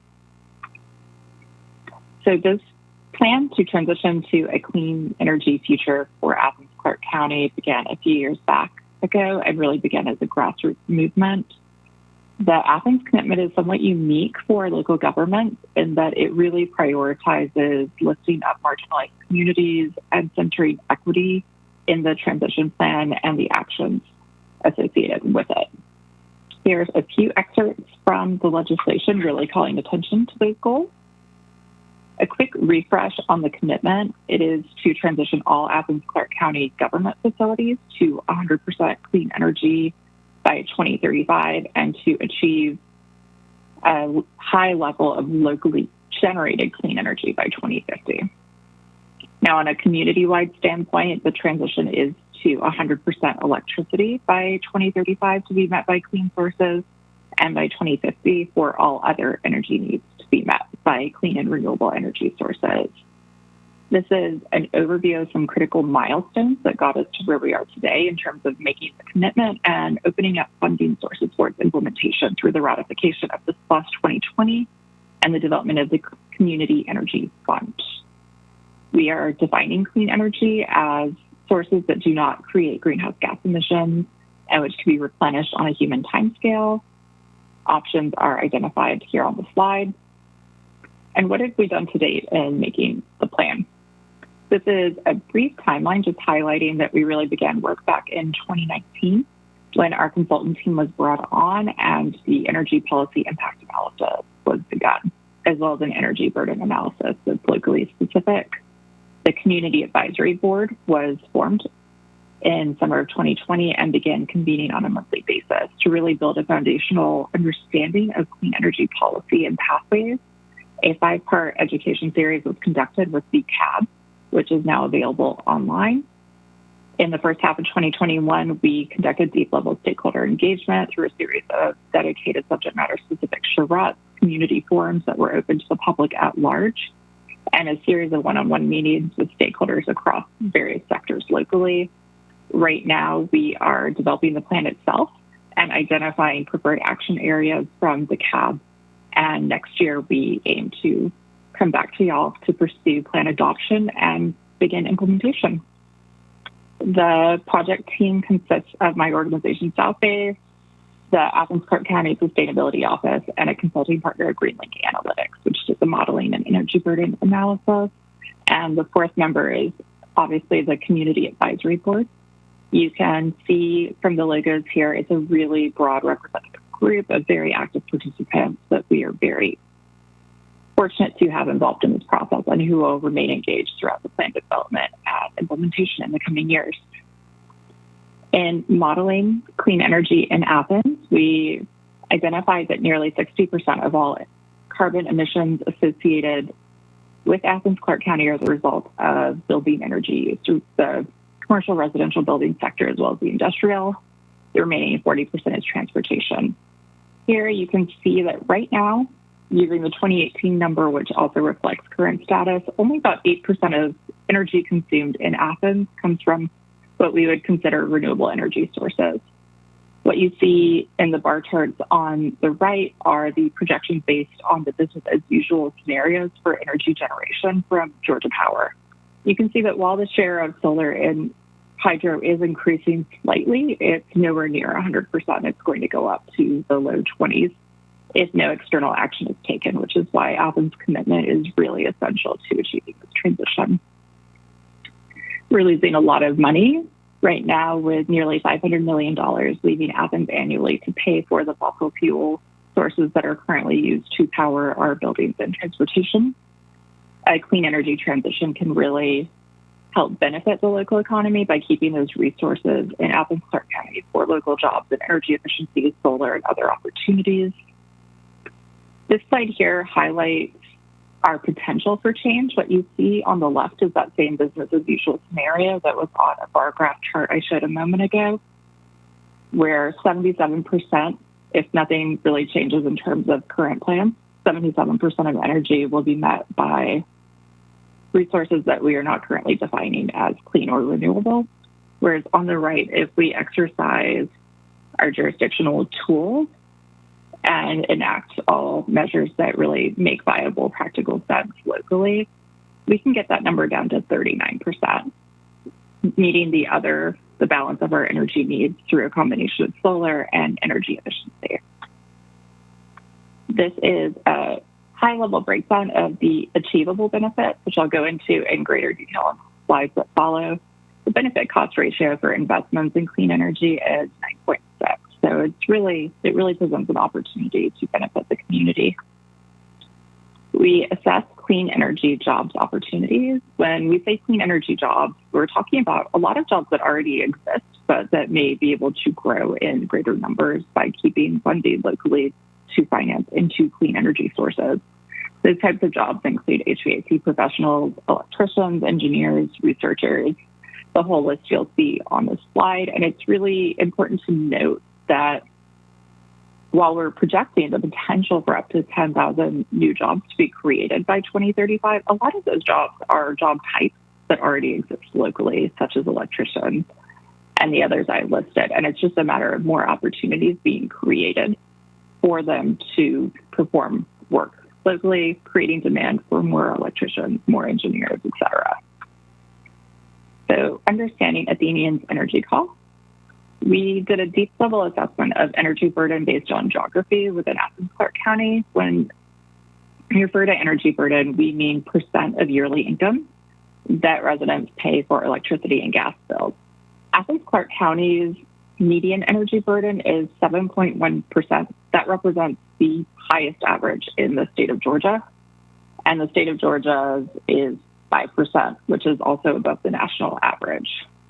On this map here on the right, what you see in red indicates the highest level energy burden. And these reflect the median. So you can see in the bright red dot in the very center of the map, the median energy burden is 30.7%, meaning that 50% of residents in that geography are actually paying more than 30% of their income on energy bills. This is the result of a whole host of issues, including housing quality, energy, and energy inefficiency. You can see on this slide, energy burden is really a reality that lots of Americans face and can have a very real impact on their quality of life and financial well-being. We conducted extensive stakeholder engagement over the past year plus, but we have faced some very real challenges, and particularly around equity and engagement. These are the result of the COVID-19 and adaptation requirements that it forced upon us. And the virtual nature of engagement can really limit participation. We also lack some of the budget and resources that would have been helpful to conduct further virtual outreach, such as placement of radio ads and other media placements, to engage with communities that we don't have direct lines to. And virtual engagement makes it harder to identify and build new relationships with individuals and organizations.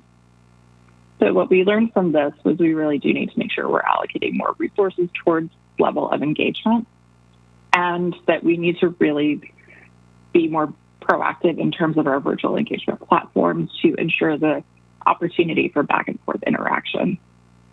And we need to be more proactive in our outreach for those who have not yet engaged to date. So I will be sharing some survey responses from a community-wide survey that we conducted.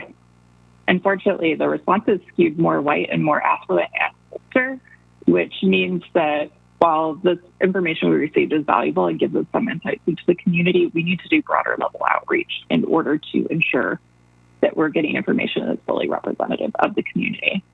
This is an overview of that timeline I shared earlier for meetings and a look ahead into what's coming up for the plan writing and surveying process. We pursued 5 major avenues of outreach, which I described in some detail. With the stakeholder charrette, we had 3 key topics: community and equity, clean energy economy, and intersection of the natural and built environment. These are the organizations we reached out to for participation. We also conducted a series of one-on-one stakeholder conversations and listening sessions, reaching out to a large number of organizations, power providers, community groups, schools, and community leaders. And this is a list of some of the organizations we contacted and spoke with. And themes of what we heard from these conversations included across the board education. So greater education needed on what is clean energy, what can we do as individuals or organizations to facilitate the transition. And there's talk of the need for additional resources around how to get there.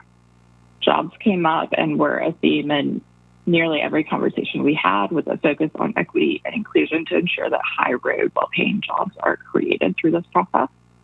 And there was a lot of mention of the need for funding and financial support to help Athenians achieve this transition. We conducted 5 separate town hall meetings to focus on open to the public forum to present on the status of the plan, as well as receive feedback and answer questions from the community. Themes we heard here included green jobs. There are also concerns about the ability to reach the goal due to challenges at the state level and who regulates what aspects of our clean energy future. There's a discussion of the need for accountability around plan implementation, and again, the need for increased information and education around how to do that. We conducted 2 separate community surveys. So one was community large, open to the public, and one was targeted specifically at building owners. As I mentioned, the community survey did not have as large or as diverse a response rate as we would have liked. The business survey did actually have a very fast response rate that was quite diverse. So what you see here is a community survey, and you can see that nearly 80% of Athenians were somewhat supportive to very supportive of the transition plan or of this goal. And with the business survey, you'll see something similar. 95% of Athenians responded that they were somewhat or very supportive of achieving this goal. So looking ahead, we're going to continue with our community outreach and partnering with the CAB to identify and assess energy policies and actions that need to be included in Athens' plan. And we are going to continue drafting the clean energy plan with the CAB oversight, finalizing that plan, and coming back to see y'all in early 2022 for your approval. So, yeah, and this is just a quick look ahead of what's going to go into the plan. And now I'll hand things back over to Mike.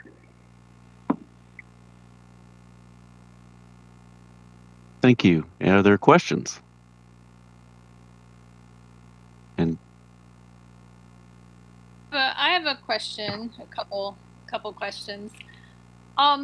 So this energy plan, the purpose of it is to achieve 100% renewable to, play some small part in ameliorating climate change, but the plan doesn't talk about trees at all. And I feel like that's something that we're not considering. There are reports on massive deforestation in the Amazon, and now the Amazon is putting out more carbon than it's sucking in. There's lots of coverage of the idea of heat islands and how they have negative impacts on low income communities, racialized low income communities. And I'd like to see some framework worked into this plan for guidance on increasing our tree canopy or preventing the taking out of trees, not only for, to pull carbon out of the air, but also to provide shade and reduce the energy burden on structures. that's excellent. Well, we the broader category that would fall under is green infrastructure. That is associated with the built environment, so how that green interfaces there. So, but what I'm hearing is one of the areas we want to look at is more that also calls out some of that with our canopy and how that affects it. So Yeah. we can. Some Okay. guidance in our building codes, and also, we're seeing a lot of deforestation or defoliation along our right-of-ways, and massive spraying of Roundup. And I mean, I've had 2 trees on my property taken out by Georgia Power spraying Roundup, just from the drift.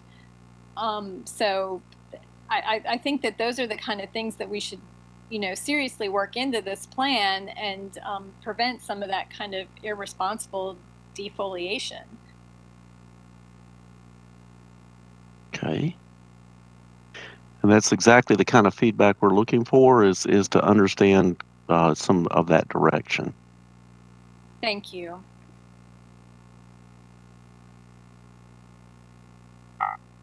I have my hand up if I'm on the list.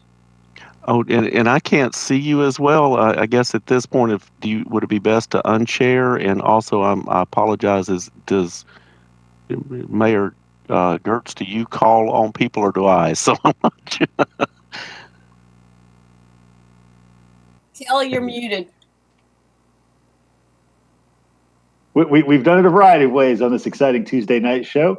I appreciate you unsharing. That way I can see more folks and see the little icons as they pop up.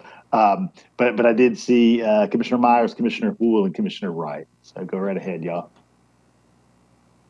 And I see Commissioner Hamby, unless that's a leftover hand up.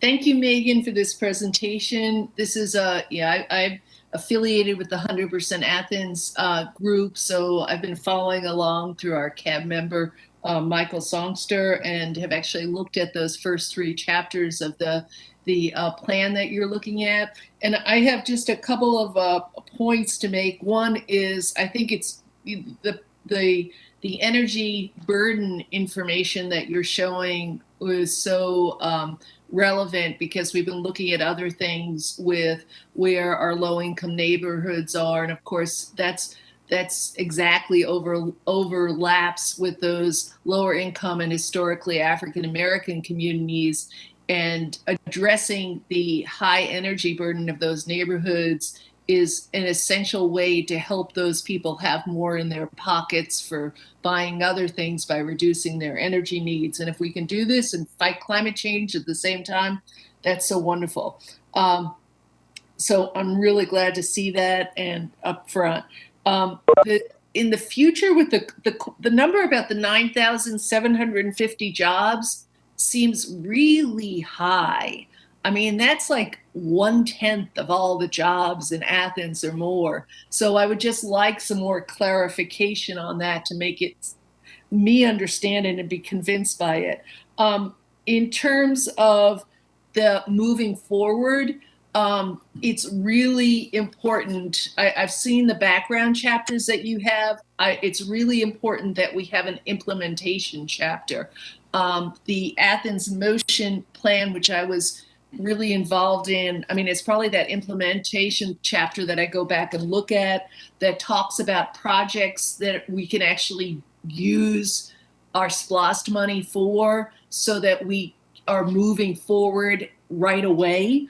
Also should be including policy and programmatic recommendations, including, for example, how we would go address the divestment, but other policies that we could look at on a local level, because I know there's a lot of state ones. And that also includes an action plan and success measures, and that were very concrete and specific. So I would just recommend looking at that chapter of the Athens in Motion. The organization has been very helpful. So that's another point. And then I think that might be all the points that I'm making. I'm really excited about this, and I'm really excited to see how we can help follow through on that commitment to equity. And when I just heard about the American Rescue Plan monies, and I think about all those homes that need better insulation so that they can actually take advantage of some of these different energies, I'm like, ooh, these things could all sort of work together. So thank you.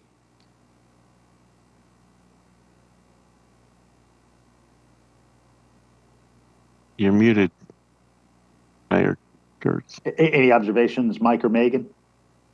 The jobs one is a complicated one, and we can get that was done by GreenLinks Analytics based on hours, basically money that is generated that then produces the jobs. And we can give you that breakdown, and I'm glad to share that. We did have a very extensive analytics job done on a variety of things, and we'd be glad to share that and a link to that analytic process as well. You will, it sounds like we're on the right track. We are working right now on action items, and that include both a mix of policies and projects and opportunities. So that's fantastic. That makes us feel like we're going the right way. And we will include active measures for measuring success, because that will help us understand when we achieve those goals. Thanks, Mike. I think I've got Commissioners Wright, Houle, Hamby, and Denson. This is Commissioner Wright. I think Commissioner Huell is ahead of me, and then it's me. Definitely before Hamby, but Huell's next. Okay. Well, hello. It's Commissioner Wright. First question, how often will this be updated? We're doing this now. When do we plan to revisit it? Right. I think that we had put in there a goal of every 3 years to begin to review that as well, so that it does remain relevant. Okay, excellent. I would love, I know we've talked about this in some past meetings, I forget if there were work sessions or when I met with you, Mike, but I'd love some information to be included around hydro in whatever report we get. That's a question I get asked a lot about, why are we not doing that more? And then a couple other thoughts I have, they largely echo Carol. I would really love to see policy recommendations for incentivizing private development on the local level, and what that can look like, both for new development being incentivized to be built more sustainably, but also ways to retrofit existing buildings, especially in low-income neighborhoods. There's a few people I know in town are kind of working on a carbon, what's it called, the carbon credits program that would be like local carbon credits, and trying to reinvest those into this community, specifically to, like, say, weatherize low-income homeowners' buildings. So how that can integrate, I'm very interested in. I'd also love for green infrastructure for vehicles to be included in this. We were just talking about a parking deck.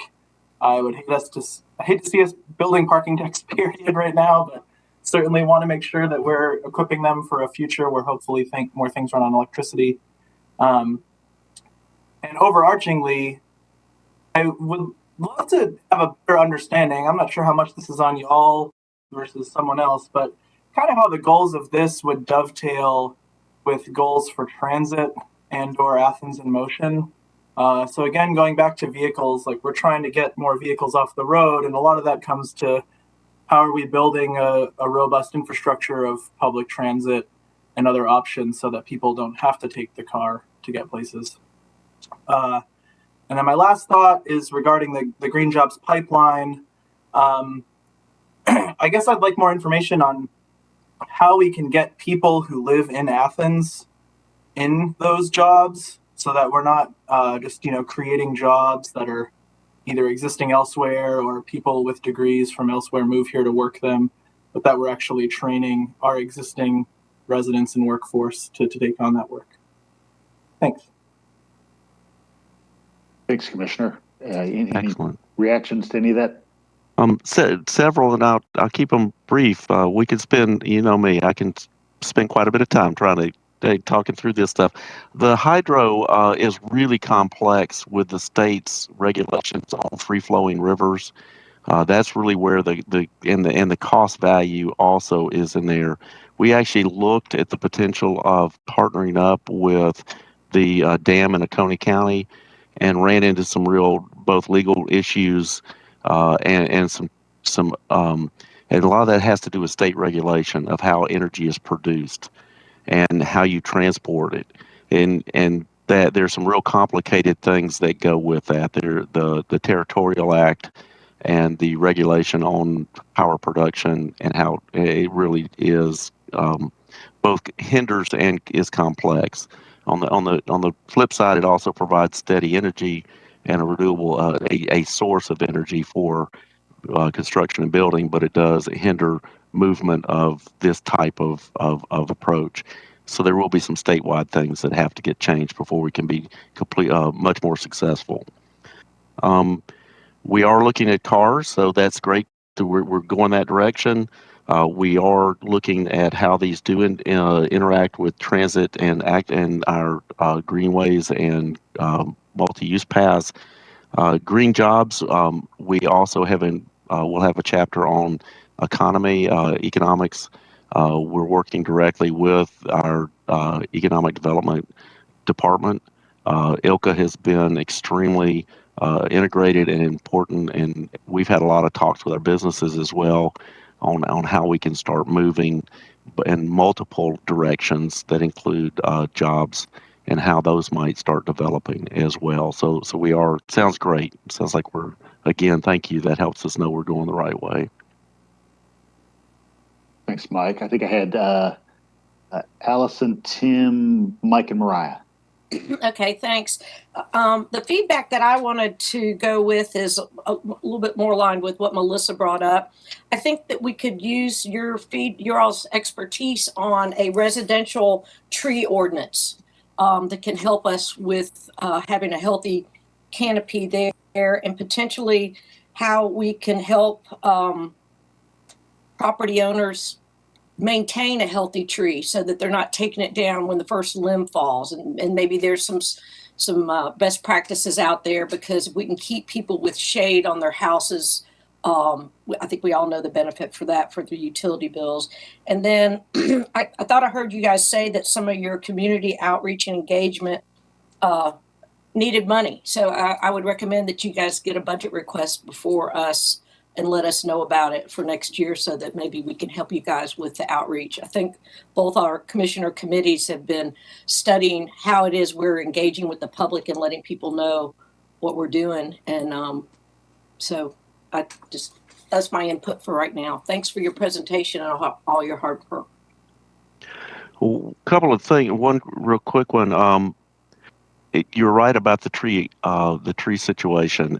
It's really difficult, especially if you don't have a lot of money, when a tree's costing between $2,000 and $6,000 to take down in your yard. And that's just one tree. And if you have a lot of older trees in some of these older neighborhoods, it's even worse. So it's a really complex question of how to support the green canopy, as well as support healthy trees, and then also provide that avenue for people to be able to afford to have a tree. And it's kind of scary if you can't afford to take one down, it's leaning over your house. I will mention that one of the things that was complicated in the presentations and reaching people was it's like we're having to reinvent a lot of the ways that we approach. I know our public information office has funded a community engagement person, or will shortly. That position is coming, and I think that's going to provide some extremely valuable foundation and blueprint for how we can begin to consistently work out, so that we can call on that person as an expert to begin to have that framework around how you reach out. Because we really had to, and of course we had a pandemic, so that was kind of new, that nobody knew how to deal with. And how do you reach out within that process? And that was part of the challenge as well. We weren't able to get to people at farmers markets and places where we could start engaging directly with them face to face. Okay, thank you for that. I appreciate it.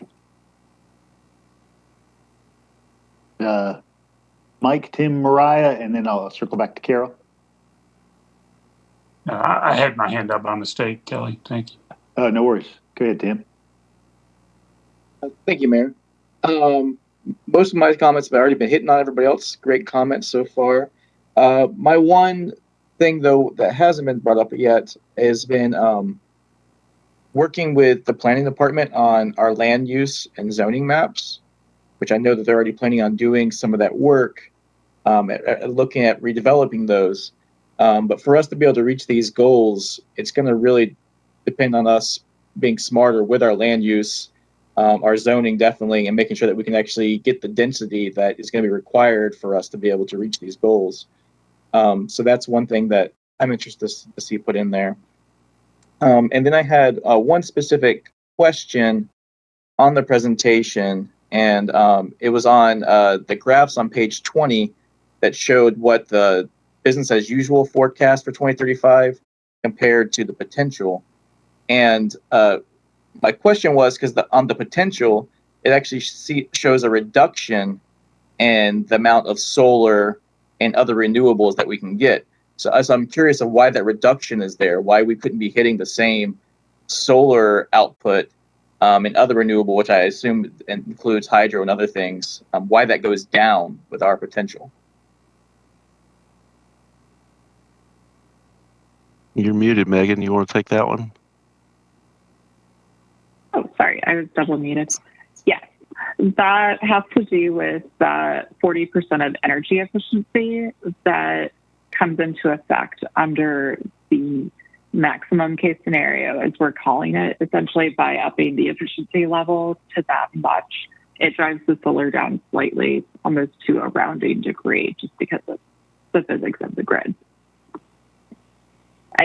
We can send a more detailed explanation as follow-up as well. So the number of solar projects will still continue to expand, but because we also get greater efficiency in our buildings and in fleet and other areas, you will see that the percentage of that total kind of slightly goes down. It's really a testament to what we can do with other areas. Hey, Mike, this is Andrew. Can I add something real quick? Please, yes. Yeah, so Commissioner Denson, one thing to keep in mind is those percentages on that slide represent the percentages of the original. And so they're showing, north of 40% energy efficiency, so less energy being consumed. If you were to reproject those with the smaller future base, you would actually find solar would be a much larger portion of the new base because efficiency has been deducted. So it would be, I believe, 35 to 40% under that scenario. Okay, yeah, and that's definitely helpful. With the potential, our actual solar energy output would be greater than the business as usual in 2035 then? Yes. Yeah, okay. Significantly greater. Okay. Thanks for the clarification. Got Mariah, then we'll circle back to Carol and Jesse. Great, thank you, Mayor. On, I think it's slide 5, it cites an excerpt from the 100% clean and renewable energy resolution that we will reevaluate the role of fossil fuels play in ACC employees' retirement funds and continue reviewing fossil fuel divestment strategies. Of the work that's laid out here, which is a lot, there's a lot of different angles to come at this issue and different, community priorities. This is one I thought that perhaps tied to a previous vote around pension funds, we may have already committed to moving ahead with, at least in word, if not in deed. And second, that seems like something that if we decide that we just want to commit to, we can do. But that may be, me speaking from a lack of expertise in how retirement funds work, et cetera. So I wondered if I could hear from either the presenters or County Manager Williams on why that particular piece is like any unforeseen, to me, challenges with that particular piece that might prevent us from just moving ahead with that while the rest of the plan is in development. Well, that is a little bit out of my wheelhouse for working on the retirement fund itself. There are obviously questions of what that overall impact is on what the income is to maintain and expand the retirement fund. So if I can from my standpoint, I can get back to you with some better answers. Yeah. Unless somebody else has a better answer right now. And thank you, Commissioner Parker. That'd be something we need to research a little further. Okay, yeah, if we want to follow up via email, that's great. But it seems to me, at least, that it could be something we can move ahead with while the rest of the plan is in development, potentially. That's all I got. Thank you. Thanks. Good, Carol and Jesse. Yeah, Mariah, thank you for bringing that up, because I've actually been doing some work and research on my own, and had one of my constituents who's a clean energy environmentalist pulling together some sample ordinances from other places, so I can share that as well. I just was, as we're going through this, just some other things that I hope will be in the plan, and I assume they will, but I'm just going to spell them out. Just in terms of goals for in the transportation arena, where we would, that could help us in other ways in terms of micro mobility, e-bike shares, even dare I say e-scooters, any information about new business models that are being in place, because I think the business models for those companies and working with cities have evolved. But, to have a goal, like if we got 10%, of the population using e-bikes or e-share program or transit, some of the things that Commissioner Denson was referring to, I'd love to see that in there. And that's, I think Commissioner Poole had mentioned the carbon offset programs. To having something locally, I think that would be wonderful, and we can use those funds in a very specific way to put them right into our needier parts of our community.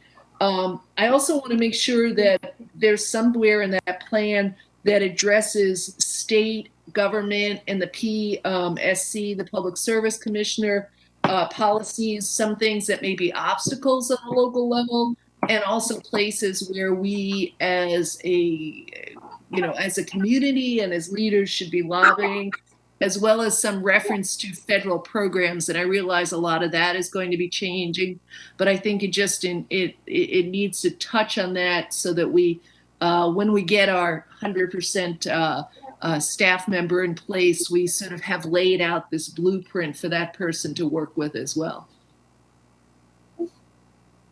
Okay, thank you. Thanks, Commissioner. And I think that even approaches some of Commissioner Hoole's earlier comments about, about hydropower. And the reality is, if we lived in a completely free, unhindered environment, with regards to state and federal policy, there probably would be some things that could be different. And so I do like the idea of calling out what those options could be. Go ahead, Jesse. Thanks. I just wanted to follow up on this jobs figure, kind of drilling down a little bit more. I see these shared a lot, this idea of almost 10,000 new jobs created through 2035. And I'd really like to see, whenever we get a figure like that, a better explanation of what we mean. Because I think even when we get to a point where everyone on this call really understands what that means, the public doesn't necessarily. But there is also some question marks lingering in the back of my mind about that. So that's just a place I'd really like some more clarity. And I guess I'll go back to when I was talking about some policies. Among the policies I'd be most excited to see come forward in this kind of green jobs element of the sustainability plan is what can we build into our labor contracting policies that can really be creating that pipeline that people are talking about. Because I feel like right now the term pipeline is getting thrown around a lot, but there isn't exactly a clear program in place that's connecting people who live here and to these jobs, especially people who aren't already qualified for them. And so I'd like to see that mapped out. I don't know if it makes sense to, over time, make that like its own kind of major element of the plan, is this idea of a pipeline. But I really feel like that idea needs to be fleshed out more than has currently been done. And that's something that's obviously in collaboration with the community and can't happen very quickly. Yeah, I mean, this is really exciting. Despite all my musings here, I hope that it's clear that it comes on the heels of being just really proud of the work that's being done. And to that end, the last thing I'd like to share, I think it echoes what I heard Commissioner Wright say, but I'd love to see some kind of general or specific budget asks that accompany this, or at least like a framing, so we can kind of get a sense of like, if we're really going to commit to this, what are we actually talking about in terms of staffing and time? So we're not feeling good about committing to a plan that we actually haven't funded. Yeah. Okay. And the jobs one is one piece of good news that I'll share that has come out of this effort. I say this at the community level. We've got people moving in that direction. I know that our economic development department, ILCA, has been, and we've had some conversations with the school district. And one of the members that was on our cab initially, unfortunately, they've resigned and moved on, was from Athens-Tech. So we are kind of reaching out the tendrils to try to see what we can do to facilitate a lot of the education that then puts our local citizens directly in line and capable of moving into these positions as they become available. So that's one of the changes that has we've seen in our conversations over the last year has really begun to heat up, and that's been really very satisfying for us. It's great to hear, Mike, since we do relatively little direct job preparation, to have those partnerships obviously is going to be essential with the school district, Athens-Tech, and some other providers. Tim. Thanks, Kelly. Commissioner Houle talking kind of brought up an idea in my head that something we're working on in the inclusionary zoning committee, but what I would love to see included in this plan would be basically setting expectations for us to actually be able to meet the plan. And I mean that broken down in a few different ways. Like we're talking about the pretty massive energy efficiencies that this is going to take from us. Maybe even like showing per household, this is how much energy is being used right now. This is how much energy is being used business as usual. And for us to meet these goals, this is what the energy usage per household needs to be, or the efficiencies that need to be realized.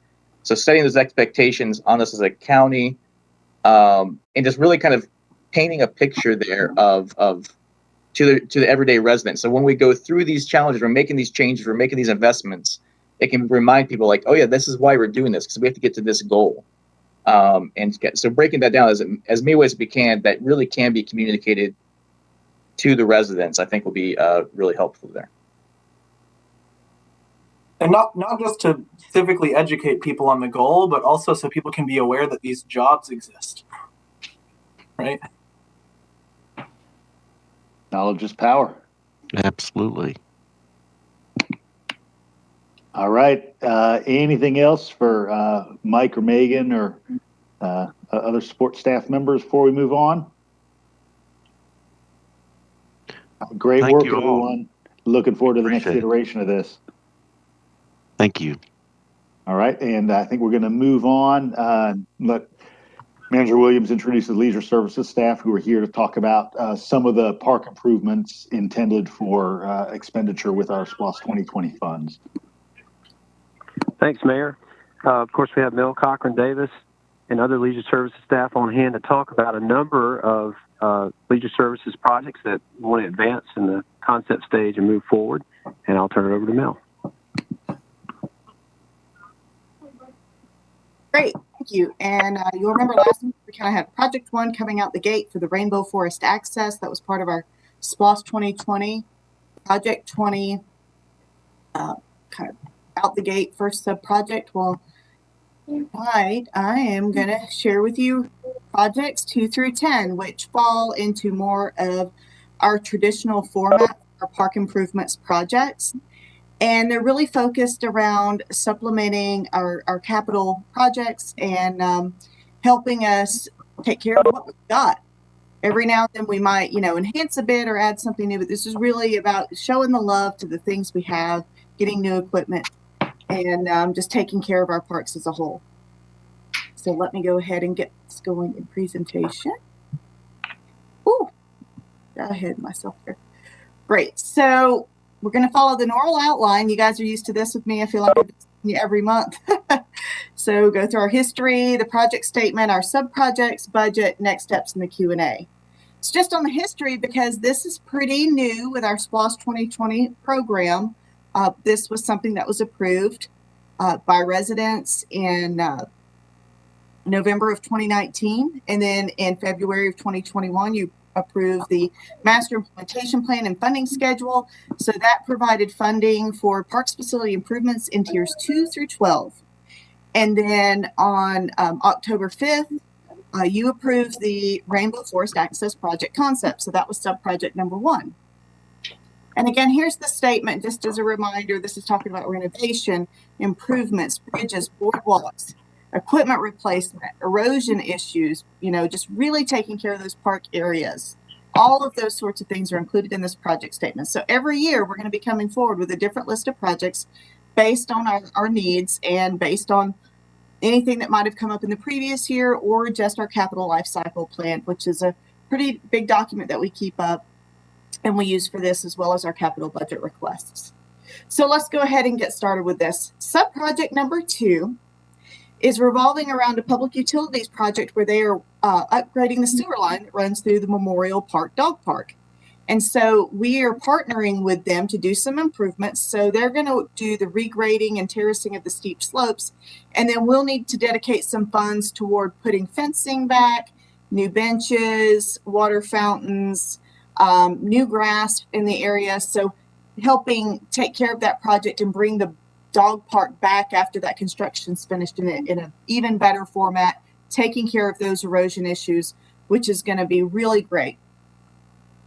Sub-project 3, we've got a couple of outdoor water fountains that are leaking pretty badly, and those are at Bishop and Memorial Park, so we're going to be looking at getting those water fountains replaced. We've been spending a lot of time trying to fix those leaks, and it's just time to go ahead and get some new ones. This project's pretty exciting. Any of you guys who have been out at Bishop Park and you've been down to that barbecue pavilion, a lot of people like to rent it, and Bishop's a popular spot, but the building, quite honestly, is fairly shabby, and there's the enclosed barbecue area in the back that really isn't functional, and it just makes that not a very usable space. So what we would like to do is partner with ACOR and do some rehab and create kind of an open area experience with this pavilion. So taking what we've got there, making that back space functional, and then just sprucing up the building as a whole. So it's a nice spot down there for people to enjoy at Bishop Park. We also have these 2 large shade structures that are near the softball fields. Those are at the end of their life cycle, so we were going to look at going ahead and replacing those. And you, I'm sure, have heard how much everyone loves shade in the sunny spots, especially during our hot summer months. So this will be a really great one to help keep people cool while they're watching what's happening on the ball fields. This is the basketball court at Sandy Creek Park. It was built around in the early 1980s and hasn't been resurfaced. The edges are coming up and it just needs some TLC. So we're going to go ahead and bring that back up, get some new goals, and make that a nice space again. We use it very heavily during summer camp as an activity space, and then park patrons will use it as well. But we want to create a safe and welcoming environment with that basketball court. Project 7 is replacing a cracked and rotting wood bridge. It's on Lakeside Trail in Sandy Creek Park. It used to be called Swimming Deer Trail. It's actually one of the longer bridges out there. It's made of a couple of power poles with some wood decking. You get out there on it. It's very bouncy, and it's starting to crack underneath. So we need to go ahead and work on getting that bridge replaced so people can continue to enjoy Lakeside Trail. This is one that's pretty exciting. We're looking at converting the 2 underutilized ball fields near Lexington Highway at Southeast. So if you look on this slide, you'll see Lexington Road, and one of these ball fields functioned as a temporary dog park whenever we were working on the Wiggly Field construction. Some of you might remember that. Well, those 2 fields just never really have been used for that purpose, so we are proposing to regrade them into a format that's suitable for a multi-purpose field. It could be used for football, soccer. We're hoping to be able to bring some goalposts in there and really make that a space that provides some of that really, really needed multi-use field platform and provide it in a flexible way for everyone to be able to use for their needs, as far as different kind of larger field-based sports are concerned. Then we have sub-project number 9. The existing skate park, we have not done a great deal of heavy maintenance and rehabilitation on that space. It is overdue. We need to get in there and do some work on the cracks, doing some repairs, making sure that we're keeping that space safe for people, making sure that they can enjoy it for years to come. And as part of that, we've been working with the Athens Skateboard Alliance to look at the possibility of an expansion of a street course on the back of that. So it'll be partial rehab of the existing space, but also the addition of a street course on the back. And they've raised about $16,000 to contribute to that expansion. So they would be chipping in to help see that project. And I think that's pretty exciting and something we're really happy to have as part of this project. And then sub-project 10, we all love wayfinding. And if any of you guys have been on the Greenway, especially in some of the original sections where you're crossing over Elizabeth Street, you get to the North Avenue, you get to Willow Street, you get to some of those different areas where there's street-based Greenway, Dudley Park, we really could use some wayfinding signage. So we are proposing to go ahead and get the wayfinding signage, get a lot of that in place. And this is an example, kind of one of the concepts we have of what the wayfinding signage would look like. This is pretty exciting. You can see we've got the maps, indicators, you know, Nature Center this way, Dudley Park this way. Want to get to the Firefly Trail, it's 1 mile. You know, Easley Mill is going to be about 2.4 miles, all of this stuff. So wherever you're at, we've got a wayfinding signage plan that we're working on, and we're ready to start getting these these signs in place. So what's our budget? We have $615,000 in the Project 20 park improvements for this tier. And so what we are looking at, we have $421 encumbered. We've got all the miscellaneous fees, and then the design and construction contingencies, which leaves us with a total project budget, again, of $615,000. And that's for this fiscal year. So this, as far as next steps are concerned, this will go before the SPLOST 2020 Oversight Committee next week. And then we're hoping to have a vote from you guys November 2nd. And then we would start ordering equipment in November and December, installation in January. And for all of the projects, we would love to have these completed by the end of the fiscal year. Supply chain issues notwithstanding. So with that, let's go ahead to questions. And I'll stop sharing so you can see. All right. We'll get questions. And before we leave tonight, we'll have to set a date to go all bounce on the bridge while we can still do it. We'll start with Commissioner Parker. Thank you. First of all, I got to say I'm super stoked about the proposed improvements for Athens-Clarke Park. That's a request that I've gotten from a lot of constituents before, so I'm sure they'll be really enthused to hear of that. I did have a question about the proposed renovations at the skate park, namely that it's really cool that I'm sorry, I forgot the name of the organization, Athens Skate Alliance Collective folks raise money to help contribute to that effort. And I was wondering if, for the benefit of anybody who might be watching, as well as my own, so I can educate my constituents, learn more about how those partnerships work in instances where the county works with organizations to do a renovation like that.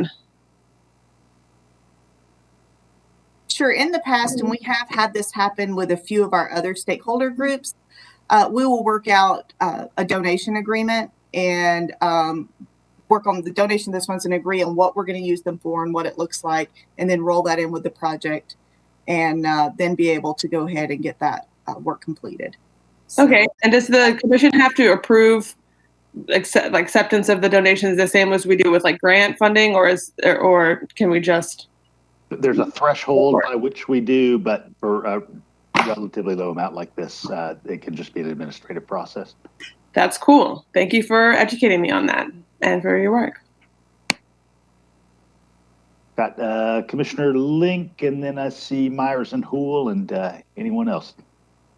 Thank you. Yes, thank you, Mel. This is really exciting. I know a lot of these are long overdue. I'm excited about the Bishop Park Pavilion rehab because that definitely needs it. I feel like that space is really underutilized because it's just not very user-friendly as it is. I also have a quick question about the water fountains. I just want to make sure these water fountains are going to have water bottle fillers and also little doggy bowls at the bottom. I know those are out there. Is that under consideration? Absolutely. And when we're looking at outdoor water fountains, so unfortunately the photo was one that's wall mounted, but when we're looking at freestanding fountains in the park, bottle filler, regular people drinker, and dog drinker. Those run us about 12 to 15,000 each, but it's totally worth it because it's got water in every format that's needed. And we have learned our lesson about trying to use the frost proof. That technology is not there yet, but we do have some really good ones that we can use that will function and not run and not waste water. So we're excited for that. So do they get turned off in the winter when there's threat of freeze or?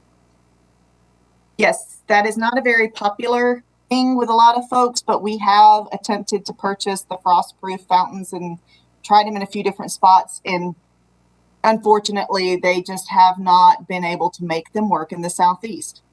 Yeah. And there's humidity issues and tubing issues and all sorts of things that plumbers have explained to me that I'm hoping one day maybe one of us can invent a frost-proof water fountain that will work in the South. Thank you. All right, Carol? Yeah, I have to tell you that water fountain that's out at the end of the new part of the Firefly has the bottle, the place to fill the bottle for the dog. It's wonderful. So I look forward to seeing more of those in different places around the county. I'm also really impressed at how many projects we got in. Wasn't the budget under $1 million on this? Well, incredible. So that's really nice to see 10 things. I am curious how you guys prioritize these projects, or how you decide, or could you talk to that a bit? Absolutely. We have a capital life cycle plan that we update annually, and unfortunately, we never quite get the funding we need for everything that's on that list. But what we're usually able to hit and what we shoot for is to hit everything that's in poor condition. So for this fiscal year, the items that we have on here, with the exception of a couple of the field renovations, those were coming from hearing from our constituents that they would like to have that work done. The equipment, the resurfacing, the shade structures, all of that is in our capital life cycle replacement plan. So that's where, we have those projects, but then if there is something like we're hearing park users saying they need that multi-purpose field, then we'll add that in, and that helps complete. So it's kind of a combination of what we're hearing from the community as well as that capital life cycle plan. Mel or Kent, could you share that plan or sequence so that myself and commissioners might, sort of look down the road and know what some of those future potential projects might be? It is probably one of the most terrifying Excel spreadsheets you will ever see, with tons of pivot tables, but I'm happy to share. I actually call it the Big Ugly because it's like everything that's wrong and will go wrong in the future. But I'm happy to share that, and we do update it with our facility supervisors every year. So it does morph and change. But you want to see it? If it's big and ugly, we invite it to this space. Great. That it is fluid. Things can change at any given time if emergencies arise during the course of the fiscal year. No, that's helpful. And I was just noticing that I think the entire project budget is $6.7 million. So obviously there will be more coming from the pot. Go ahead, Jesse. Thank you, Mayor. I love Big and Ugly. Big and Ugly is how we get big and beautiful parks and cool mobile pop-up parks and all kinds of neat stuff. So, and I love me a good spreadsheet. I had one question and one thought. The question is, where in the design process does it happen, or will it happen, that we ensure accessibility for people with physical disabilities to some of these improvements that we're talking about? I'm thinking about, some of the recent feedback we've gotten from the community on how we kind of missed the mark on a couple of places. And so trying to miss the mark less and hit the target right away. Very glad you bring that up, because we are very aware of what we need to do better at. and what we're going to do better on moving forward. And inclusion is a huge one, including accessibility for people with disabilities, and being not only accessible, which is a bare minimum, but being inclusive. So that is something that is at the forefront. I've taken a pretty significant inclusion course, ACOR, as well as our partners and our design staff.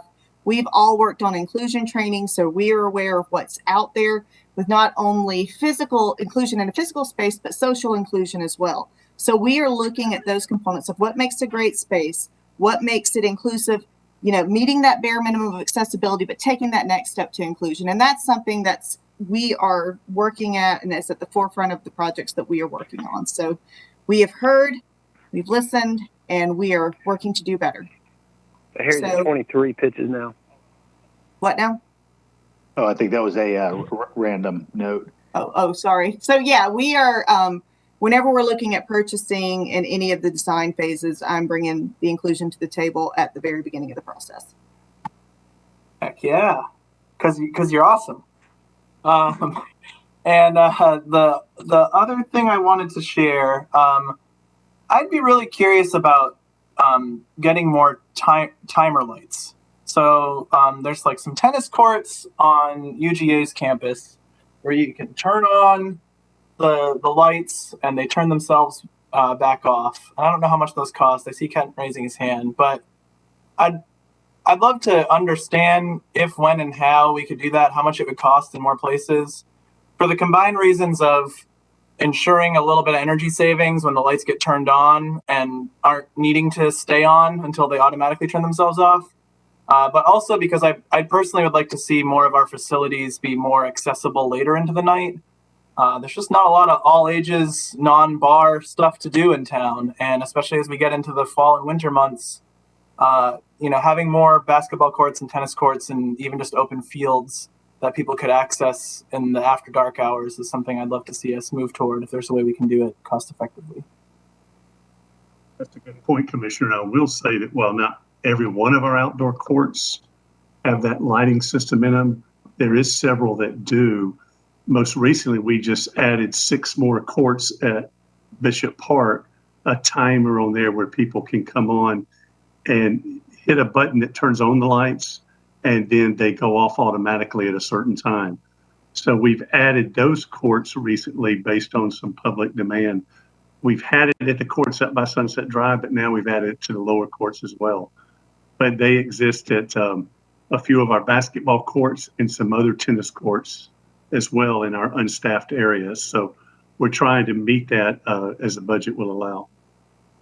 I'll add to that. One of the things we heard when we did our community needs assessment was that there is a desire out there for adult activities that are not alcohol based in this town. There's just not a lot of them, and there was kind of that desire to see if there's some of those opportunities we provide. So as part of our future planning and our strategic plan, we are going to look into that. And what can we do to provide folks with something to go out and do that's not tied to a bar, and a way to go enjoy some different activities, and even to bring some activities to people that maybe they haven't tried, like bird watching that's not intimidating because you're with a bunch of professionals or things like that. I mean, there's a whole lot of things we could try, even yappy hours with the dogs and letting people get together around their pets. So definitely looking at things that people can do, especially young adults or single adults.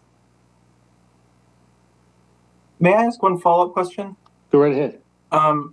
So with those new timer lights installed, which I'm super excited to hear about, and I'm revealing that I've fallen out of my tennis practice recently over at Bishop because I would have loved to see those. But does that mean that people can basically use them at any time now, or are they still unable to turn the lights on after a certain hour? They'll be unable to turn them on after a certain hour, but up until that hour, you're able to hit a button and turn those lights on. Okay. If we wanted to re-examine the closing hours, essentially, like how late people can do that, how would we go about having that discussion? I don't want to derail us. I'll be glad to have that discussion anytime that you would like. It changes a little bit seasonally. Obviously, during the summer, it's not getting dark till much later. So we may leave access on a little bit later during the winter when it gets cold. later in the evening, they may go off, the timer may be set a little earlier in the evening. And something to add to that from a safety aspect is our parking lot lights shut off at a certain time. And so if you've got people in the park and if they've got these wonderful lit tennis courts they're using and then they go out into a pitch dark parking lot, that's not always the best feeling. So yeah, if we adjust it, we would need to think about the impacts on parking lights and other things as well. All right. Any other questions, big and ugly or small and beautiful? All right, Mel, Kent, thank you so much. Appreciate it dearly. We've got one last item with just a short presentation. I'll turn it over to County Manager Williams and Data Officer D'Angelo. Thank you, Mayor. The final item that we have tonight has to do with redistricting. Once every 10 years, of course, reapportionment occurs. This is a process which the local government has some input on initially, and then the state government, the legislature makes the decisions. Our Geographic Information Officer, our Chief Data Officer is Joseph D'Angelo here tonight to talk to you about timelines and two different alternatives for you to consider. Joseph, I'll turn it over to you. Thank you, Manager. And I will only take about 12 or 14 minutes of your time. I wouldn't have chosen to program myself against 4-all tie in the bottom of the 6th. But I will do my best to deliver a concise overview of how staff's redistricting efforts have progressed to date. I want to give you a rundown of what work we anticipate is still to come, and I want to present you a menu of options for maps on which I'll seek your guidance in working to meet your expectations and those of the community over the course of the next month. I hope you're seeing my PowerPoint presentation right now. And I can't see anybody's screen, so I'll depend on you to give me a shout if you can.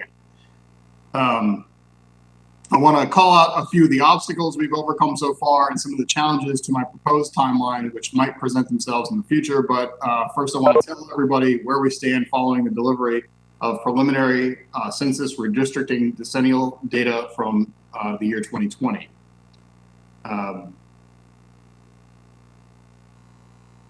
So we've gained over the last decade between 2010 and 2020 decennial census around 12,000 residents. We went from 116,711 residents to just a shade under 129,000. It would have been ideal if this growth would have been evenly dispersed throughout the county, but that's sadly not the case. 9 of your 10 districts grew in population. District 7's population actually declined slightly as drawn, went down by about 500 residents from about 11,900 in 2010 to around 11,400 in 2020. Just a quick word about census blocks. They're nothing like blocks. They're highly irregular. We presently have about 1,809 blocks in the county, up from 1,797 in 2010. And as you probably know, the block is the smallest area of enumeration by which the Census Bureau disseminates decennial population data. Blocks are bounded generally by visible physical features like water bodies, road center lines, railroad lines, anything visible or invisible in terms of jurisdictional boundaries like county lines.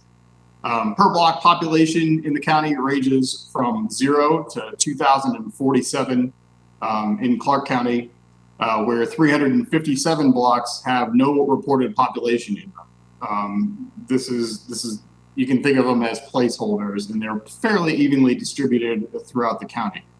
The mean population size in any block is 71 in Clarke County, and the average block is around 4 acres in size. So that's just something to wrap your head around.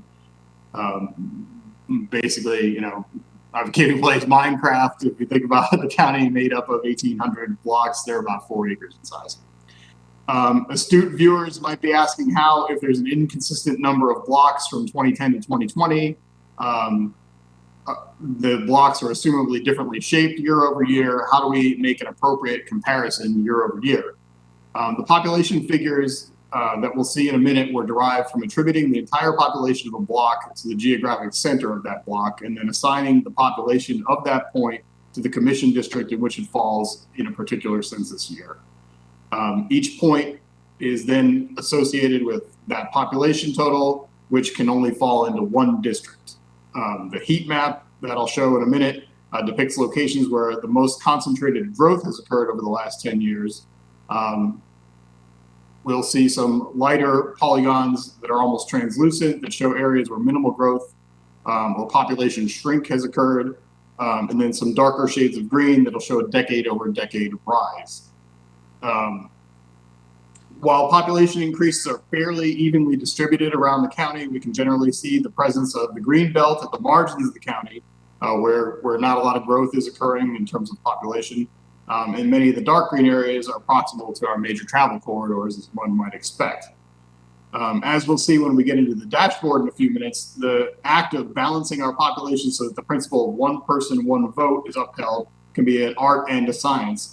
But before we get into that, I want to run down the timeline for this project and where we currently stand. So although the Georgia Legislative and Congressional Reapportionment Office and the General Assembly has been great throughout the year in providing guidance to counties pertaining to the process itself, we are, like every county in the state, just a little under 2 months into our process. And this is due to a well-documented delay in the release of data used in the execution of redistricting activity, which is consistent with Federal Public Law 94-171. A raw data release took place on August the 16th of this year, and that was followed up by the release of summary files that were delivered in a more digestible format and with some associated demographic information exactly 1 month later on September the 16th. The very next day, September the 17th, the Secretary of State's office delivered an updated list of boundary streets, which comprise our commission and legislative districts. So in short, we've had all the puzzle pieces in hand now for going on about 3 weeks. On the 24th, my staff, along with staff from the manager's office, met with Mayor Gertz to discuss a timeline and some options for proposed map delivery. On the 28th, I presented a preliminary project timeline and some very preliminary data to members of the Board of Elections, some of y'all, and some other elected officials. And then late last week, we got word that Representative Fry would be lending his sponsorship to our redistricting effort. And on the same day, staff members attended the Secretary's redistricting roadshow.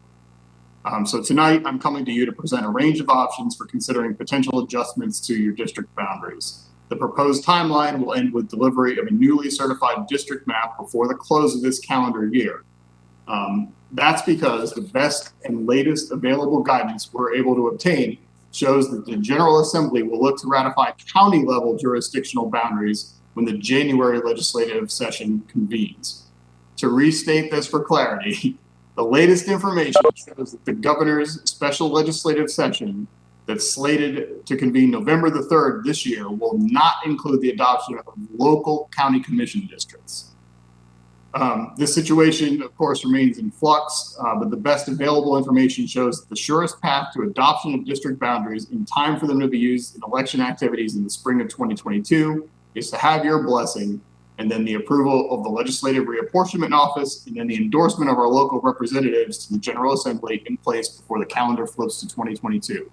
Those steps that I just outlined are consistent to home rule rules for redistricting for counties. For towns and cities, for localities like that, to which we're not bound, we're bound to the county rules. The process is a little bit different and frankly has a few less steps. Mayor, I have a quick question. I'm sorry that Joseph mentioned. Go ahead, Mike. Joe, I appreciate your time and I'm sorry to interrupt. Yes, but sir. You made a statement when you were talking that you said you met with some elected officials and some of y'all. Who have you met with on this? Commissioners Houle and Myers were present at last week's, or was the week before, September the 28th Board of Elections training. Okay. I don't know who was invited, Commissioner Hamby. Okay. I just showed up and talked. No, I'm sorry. I thought the way I heard it, it sounded like you were having some private meetings with No, elected officials. Okay. Okay. Thank you. Yes, sir. So there have been some signals at the state level that primary elections for spring 2022 may be pushed back to allow more time for the above process to unwind. But as of today, primaries are still set for April the 25th. Given that runoff dates and so forth must be built into the calendar, a change to the primary date will likely have a cascading effect, possibly making it an unattractive option. But that's not for us to speculate on.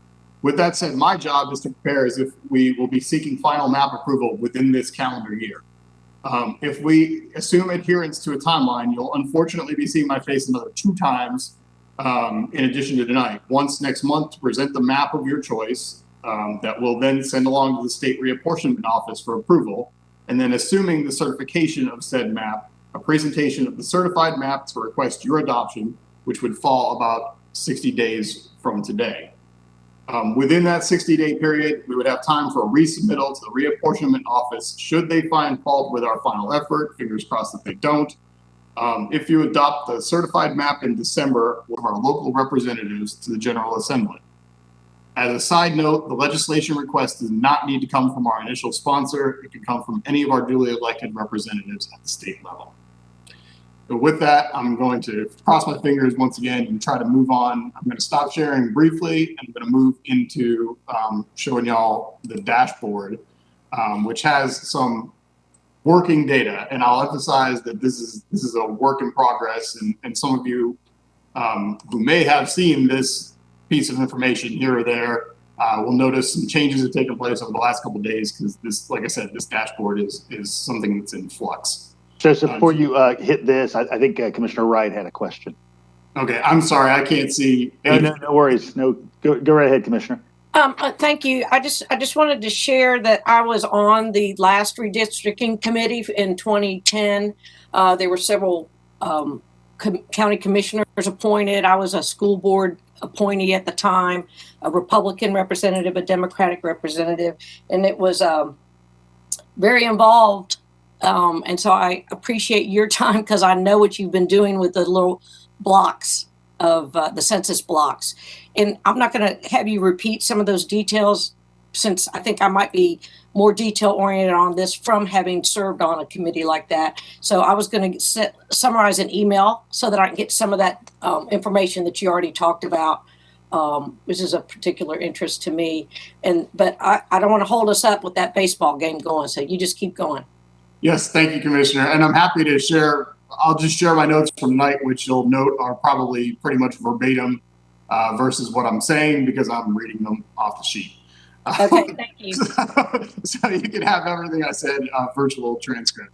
In this dashboard, I know there's a lot going on here and a lot of different colors and so on, but I do want to direct your attention to a few things, and then I'm happy to share this link as well.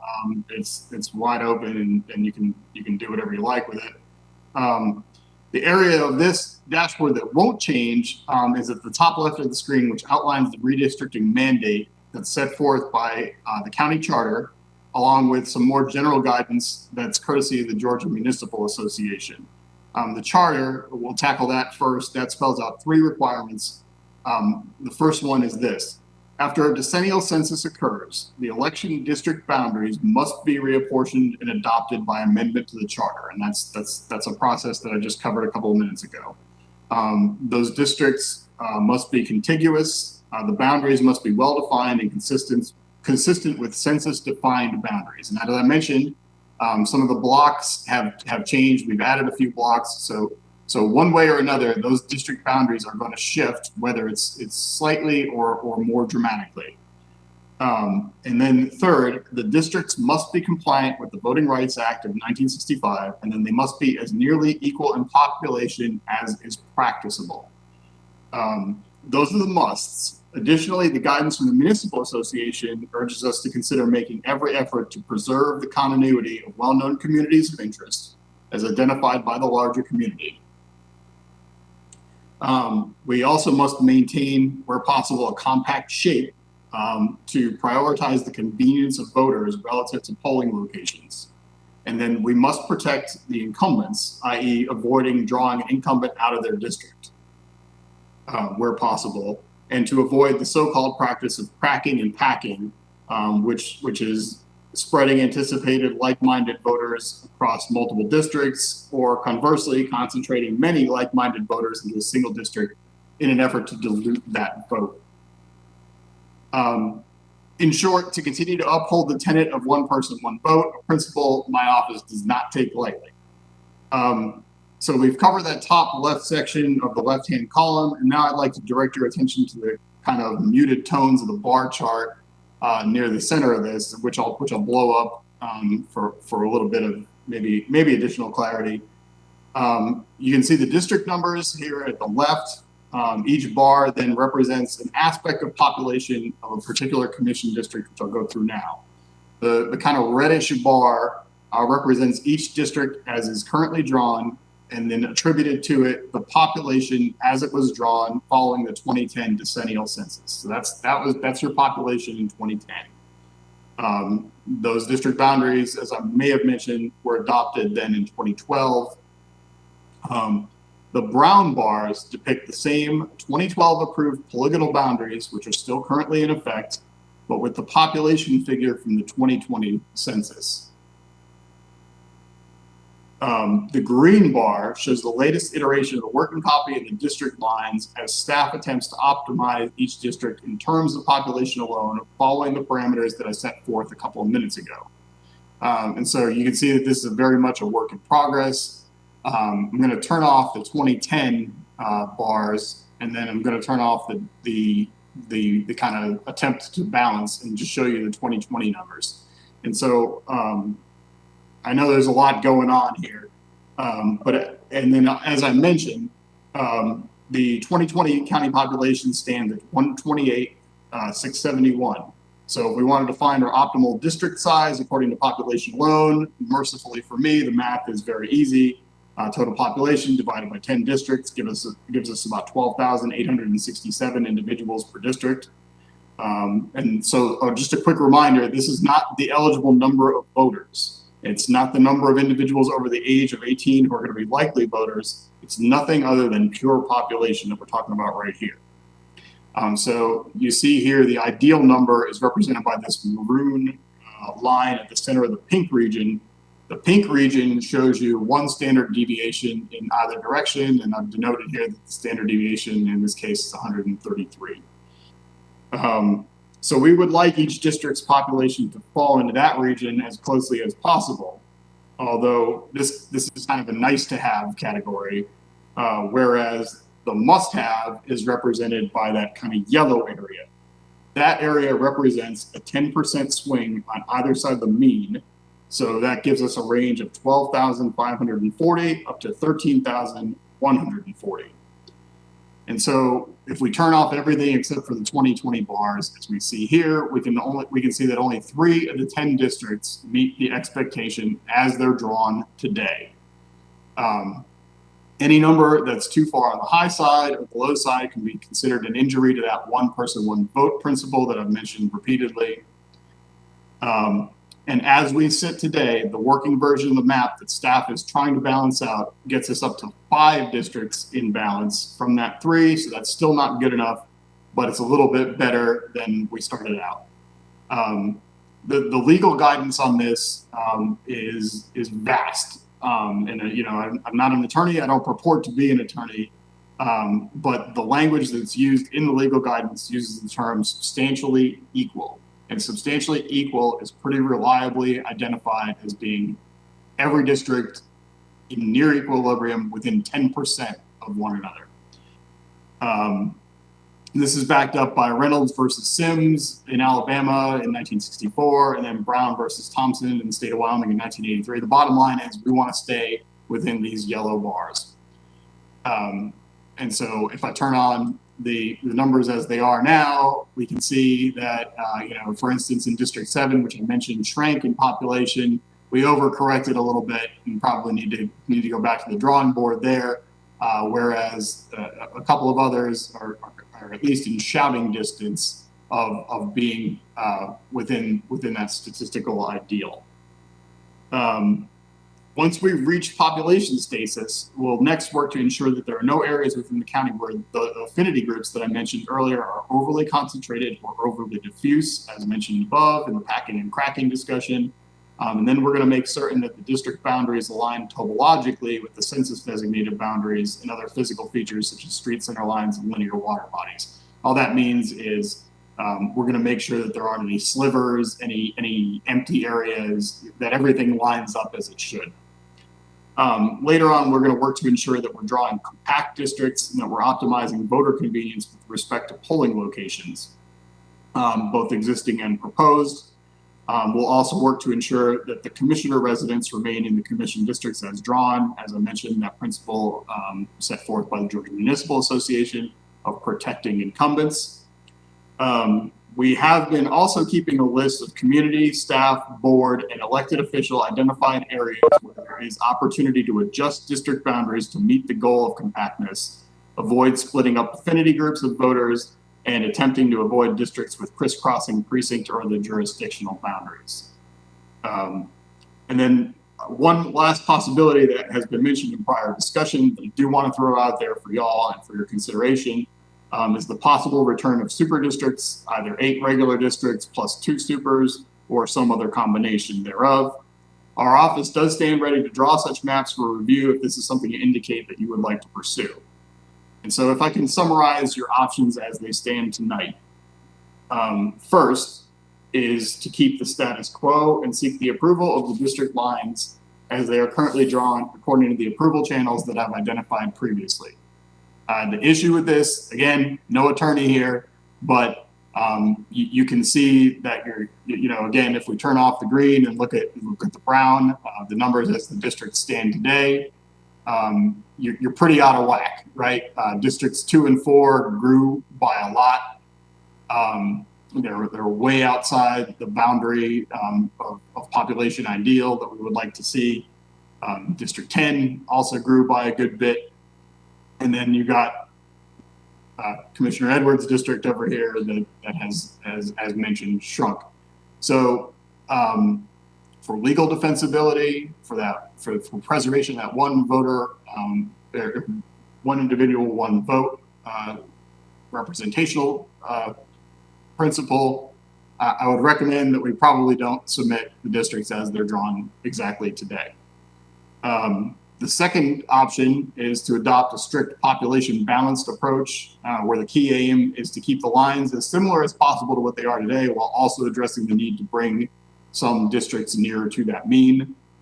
The third option would be as above, but with a much deeper look into the affinity voter groupings, block group level demography, and then an examination of whether or not clusters of voters are being unduly separated.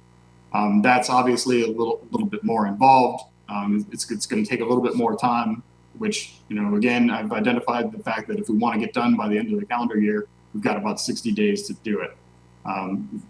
From soup to nuts, kind of getting the maps drawn, getting them okayed by y'all, submitting them to the reapportionment office, getting certified by the reapportionment office, and then going forward with seeking legislation to adopt.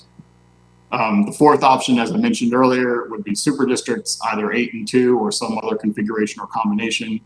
And then the fifth option, which is available to us, is to defer this process to next year with the understanding that if the district lines are not adopted in the January 2022 legislative session, there is a risk that the new lines will not be used in an election until the primaries in 2024, until calendar 2024. And so with that, I will stop sharing for now, at least, and then I will open the floor to questions. And I saw that there was, there may have been a few things in the chat. Oh, and Charlotte, Ms. Sosby from the election office has corrected me. I stated that the date of the primary, I believe I stated it was April 25th. It's actually May the 24th. Next year. And Commissioner Wright, I think you got your... You answered my question. Okay. Yeah, you covered it. Thank you. And yes, sir. Commissioner Link, I believe you or raising your hand? Yes. I mean, I just want to say off the bat, this is a highly complex process and concept, and there's been a lot of growth in a couple districts and a pretty significant shrinkage of another. I really feel like this is something that needs to be deferred. We need a lot of public input on this. I can't even begin to wrap my head around this right now. I feel like it's going to take months of really understanding the data. And again, I kind of feel gross just even considering this. I feel like we as elected officials should have next to nothing to do with this process. I feel like there needs to be a citizen committee appointed that and we just step away from it.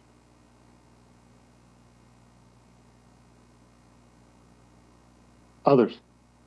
Commissioner Hamby. Yeah, I guess I'm wondering too. It does seem a bit awkward that the manager's office, and Joe, you did a great job. So this is not any slight on what you've put together here, but it seems a bit awkward having the manager's office put together political boundary district maps for basically his boss. His bosses. In the past we had the consultant do it. So I don't know that I would agree to this process. And I also think, based on past experience with the legislatures, they've always wanted, and I can understand this, wanted a unanimous vote out of this body, and I don't know that they would get that with this process. Thank you. Good, Jesse. Thank you, Mayor. I do think more time would be ideal if we could get it. One question's in the back of my mind. I mean, we can sit on the maps as they currently are. I think everyone's aware of the major setback in the timeline from the lag in getting the census data and then the crunch that leaves everybody in and having to, get maps drawn up and then the Board of Elections doing the work they need to do in time for voters having to vote all by May is a bit absurd. At the same time, the state delegation would have to agree to that delay, correct? So I guess I'm seeing some nods. Sorry, did you, Joseph? Were you? That seems to be the case. Yes, sir. So I guess my thinking is, I am in agreement with what I've heard so far that more time is good, and our number one recommendation is let's do it. And then the way to go about it, Commissioner Edwards, I remember bringing up in a past meeting, us establishing our own local level independent redistricting commission, like we've been advocating for on the state level. I think it'd be a great way to kind of pilot that here. And I think that would address some of the valid concerns Commissioner Hamby is bringing up to it, at least among public perception.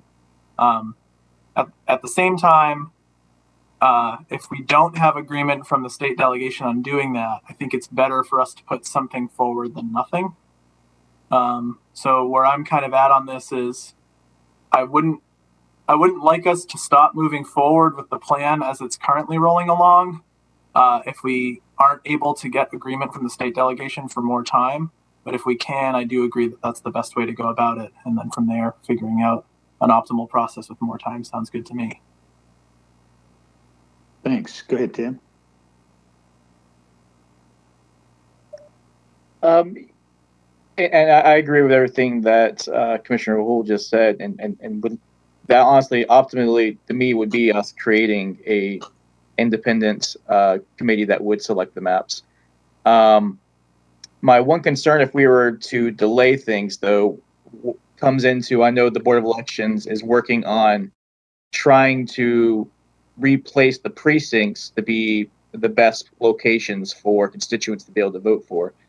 And I guess I get concerned that if we were to delay these maps while the congressional maps and the state maps move forward, that we are very likely to end up with this same situation we have now, which is where we have voting precincts outside of districts that people have to actually drive out of their district to vote. those precincts aren't going to line up with our districts. I feel like unless we do this now, do the process now. If we delay it, there's just no way that's going to happen, and we're going to go another 8 to 10 years with people in District 5 having to drive all the way over to the precinct 2A to vote, or drive all the way to the mall to vote, which to me is just a terrible hindrance. I want to see that discontinued. So that's my other concern about us delaying this. Anyone else before I circle back to Kelly, Kelly, I'm on. My hand's up also, please. Gotcha. I guess I want to make a comment because I want to make sure people know that I'm on. I have had some personal issues going on. But Mayor Gertz, could you explain or share with us why we are using staff instead of a consultant, if that's the way we've done it in the past? So at least among the things I'll share is that a decade ago, we didn't have a data and geographic information office. And so we've got access to resources now that we never had in the past. And certainly in my engagement with Joseph up until this point, it's been very clear that they are simply a data resource, really without interest in putting any thumb on the scale in any direction. But up until this point, being able to, as you've heard tonight, identify those districts where population balance has fallen out of symmetry and simply where we can see the growth patterns. And so they've sort of gotten us to that point that that any sort of well-situated set of professionals would be able to. And I don't know if Blaine or Josh, you want to provide any further input? Yeah, sure. Commissioner Thornton, both Joseph and Charlotte, who's on the call as well, have experience doing this. And we've been given a very short timeline from the state. So if you do choose to try to do something before the new year, there's not a lot of time to go hire a consultant. So I think, Joseph has dug in with our staff and done a really good job getting you all the data to help you make a decision. So I guess I'm going back, and I guess my point was, it seems to me this has become a time issue. This is time sensitive. Is that what I'm hearing? And Joseph, I do appreciate your work. I was just questioning why we did it differently. So this is a time sensitive issue at this point. Thank you for saying that, Commissioner. And yes, it is if you elect not to defer, I guess is what I'll say. And it is your prerogative to defer, but like I said, unless something changes in the state's timeline, you could be looking at a situation in which the newly drawn maps aren't used until 2024. And I guess my only point is that even though we're at this juncture of a timeline, and it's being time sensitive, I guess my concern or question is, all of us knew redistricting was going to happen. And I just have a hard time understanding why we've gotten to this tight space. And I'm sure we've got a lot of other things going on, but I do question, or I do have concern that we're in a crunch zone right now. So that's my comment. And the biggest part of that really had to do with the release of data by the Census Bureau, the federal government. So they in a quote normal, non-pandemic, non-2020 environment probably would have had data many months ago to us that I think Joseph. Good point. Good point. Yeah, good point. Thank you for that. Good point. Thank you. Commissioner, just to give you an idea of the process last time around, the census obviously occurred on April 1st of 2010. Most of the preliminary data sufficient to perform redistricting was available to municipalities around September of that year. Y'all, for various reasons, didn't adopt the new boundaries until mid 2012. last time around. So yes, we are on a time crunch, but I'll submit that everybody at every level of government is on a time crunch as well. Okay. It's just a different kind of year. Real quick, I want to address Commissioner Myers' question regarding the Board of Education. I was able to affirm with Director Sosby that their process is separate, and as y'all know, their lines don't line up. I would love it if their lines lined up with our lines, but they just don't. So they'll pursue the drawing of their boundaries independent of what y'all decide. Got Commissioners Wright and Myers. Thank you for that. When on the last, I wish that that we would have the same boundaries as the Board of Education. If I had my wish, one of the options would be to make 9 individual districts balanced with the primary objective, one person, one vote, even though the population census that we're working on is not the voting population. It's the population, but yet we have to maintain the vision of the one person, one vote. If we don't go ahead and balance out these districts by population, we are not. Right now, District 4 looks like a super district. It's got so many people in it. And so it wouldn't be fair for us each as district representatives, whether we're school board or commissioners, to not have, with that plus or minus 5% deviation, the same population goal from this data. If I were to be, so I think one of the objectives would be to see what a 9 district would look like, and that the school district and us had those same numbers, and then therefore taking out a tremendous amount of confusion that's in there. So the closest thing here on the recommendations you guys are asking about, I think for me, is that number 3 one. We obviously can't leave the numbers off, that population balance, and that since there is so much that needs to be balanced out with those brown bars and getting everybody into the right zone for one person, one vote. I think that with that equity lens that we can't have too much of, getting that balance would be the way to go. And the other question, when we get those email details, if you guys could share with us what this plan is that's supposed to start on the 22nd, soliciting feedback from stakeholders. And are we going to see those draft maps before soliciting input, or if the input is happening while you're making the maps? It'll truthfully probably be a little bit from column A and column B, given the timeline. I would welcome anyone's suggestion as to what you think the appropriate level of engagement and solicitation of feedback would be. We have had some guidance from the attorney's office. We haven't yet had a discussion with the school districts.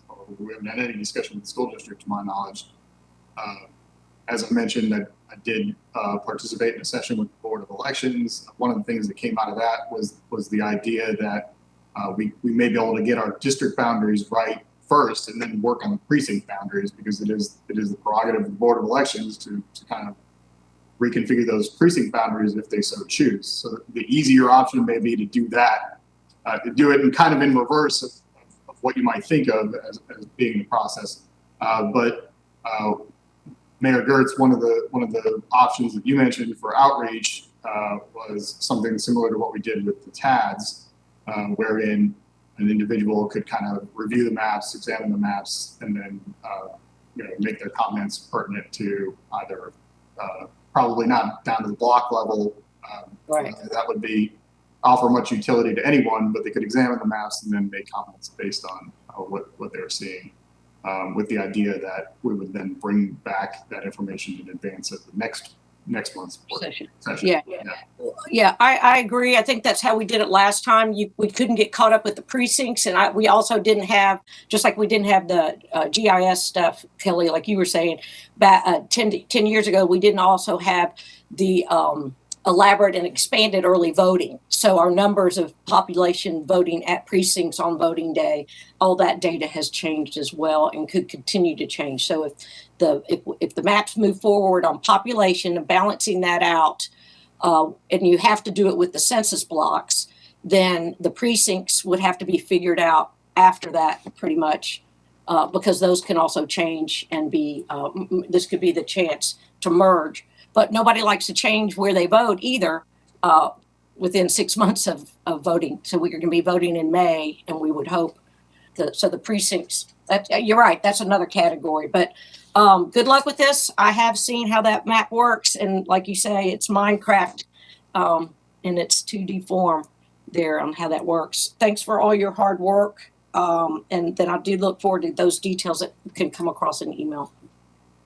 Thanks, Commissioner. And just before I move on to others, a quick historical note for anybody who might have arrived in the last 19 years. So at one point, the school board had 8 members, and there were 8 regular districts of the county commission, and those lines did align until 2002. And then the school board added a 9th member, sort of as a tie-breaking opportunity. And then, of course, in the last redistricting that Joseph mentioned in 2012, that's when the state deconstructed the super districts. So, Commissioner Myers. Yeah, I just did want to mention in terms of, I think there was a discussion way back when in this discussion about consultants, and Commissioner Houle and I attended the county commissioner meeting last week, the regional meeting on redistricting. And if I'm remembering correctly, there was a question asked how many people were using consultants. And I believe there were very, very few who raised their hands. Commissioner Houle, correct me in the comments if that's wrong. Also, I had a question about the one of those factors that you're supposed to be keeping in mind is keeping the elected officials in a district and in office. So how does that work out? I mean, I'm assuming when we go to the public, one of the options we're looking at, since it's been brought up, is this idea of super districts again. Is that definitely something that's going to be out there for the public to comment on? And then if you do that or shift to the 9 that Commissioner Wright brought up, it seems to me that you run into problems with this sort of like keeping elected officials in their positions for the length of term they were elected for. Can anyone address that? So as I understand the law, and again, I'll say it for the 5th or 6th time, I'm not an attorney. As I understand the law, if a commissioner were drawn out of their district, they were elected to that term, and they would serve that term. There's no way to remove an elected official in Georgia, as I understand it, except by petition, or not by petition, but by referendum. So that term would be served out. And I understand that protection of the incumbent, that's kind of a loaded term. That's not my term. All it means is that effort should be made to make sure that not unduly drawn out of your district. But to your point, if you were to go to 8, for instance, there would be 2 fewer chairs in the lineup of musical chairs, so to speak.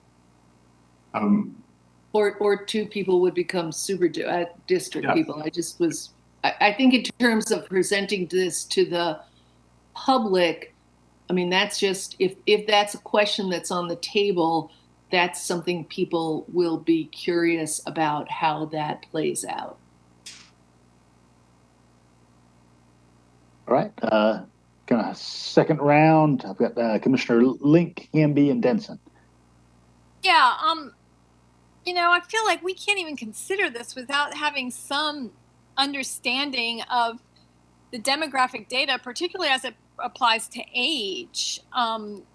We see this massive growth in 2 districts where you have a highly transient college student population. And I'm just not sure how the census counts students who may only be here for, 3 to 5 years, and how that applies to our voting population. And, these are also people who mostly don't even vote in our local elections, or may even be registered, outside of this county. So I just feel like this is so complex, and to rush it would be unfair to our electorate. It would be really unfair to our electorate, and I don't feel like the idea of getting more centralized precincts is a reason not to defer it, because at this point, folks have been voting in these precincts outside their districts for several cycles now, and they're kind of used to it, and have learned to take advantage of early voting, and that we've expanded those locations. So I just feel like that it's just absurd to think about rushing this for the next election. I don't think I'd rather let us do this right, and actually not have us do it. I honestly don't even think we should be discussing this. I mean, if anything, all the direction on this should be coming from the Board of Elections. We've got some really smart, really data-oriented people on that board, and I feel like we should turn that process over to them, maybe have them bring in some expertise, or, appoint a committee or something. I just feel like to have elected officials meddling in this off at the outset is anti-democratic. Just on the question of timeline, I've heard a couple people bring up that desire to at least seek the deferral. Is everybody on the body interested in engaging our assembly delegation with that prospect? I'm not. No, I'm not either. All right. Go ahead, Mike. You're up next. And then I've got Since you brought that up, it's our state assembly that's gonna end up. Certainly we can go through this process, but as we saw last time, the state assembly, we turned in some maps, and the state assembly did something different, which is their prerogative. So I don't, I think the process that's laid out here is. I agree with Commissioner Link. I don't know why I brought up the manager's office drawing the maps. I think that's an awkward spot to put them in doing that. So any rate, I'm not comfortable with the process we're going down. Thank you.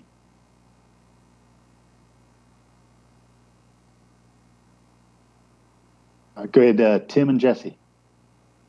Thank you, Mayor. And I'll say it, like I'm not comfortable with the process either, but I don't see an alternative within the timeline that we're dealing with outside of deferral. And then kind of like what Commissioner Hamby said, though, even we do deferral, it's up to the state legislature. And I have the same concern that that Commissioner Houle has, that if we don't put a map out there and we request deferral, our deferral is declined, and then we get a map drawn without any input from the county at all. I'd actually probably see that as the most likely outcome if we ask for deferral at this point. With that, I also feel uncomfortable. I don't think elected officials should choose their own maps. I would honestly be comfortable with us basically voting to give that authority to the Board of Elections, which is a body that is balanced with political parties plus independents, which, given we do appoint some of them, but still, I would honestly be comfortable with us doing that, having the data office draw up the maps, present to the Board of Elections, and the Board of Elections basically be the office that approves them. And if somehow we could give that authority preemptively, so that we are out of the process of actually choosing our own maps, I would be comfortable with that. With all that being said, with these options that are drawn up here about like what we feel like should be the priority that is focused on, to me, the population balance is just the needed thing. And the other problem with deferral is that we have some massive imbalance here, with District 2 and District 4 having, if I read this right, like 3,000 more residents than District 7 does currently.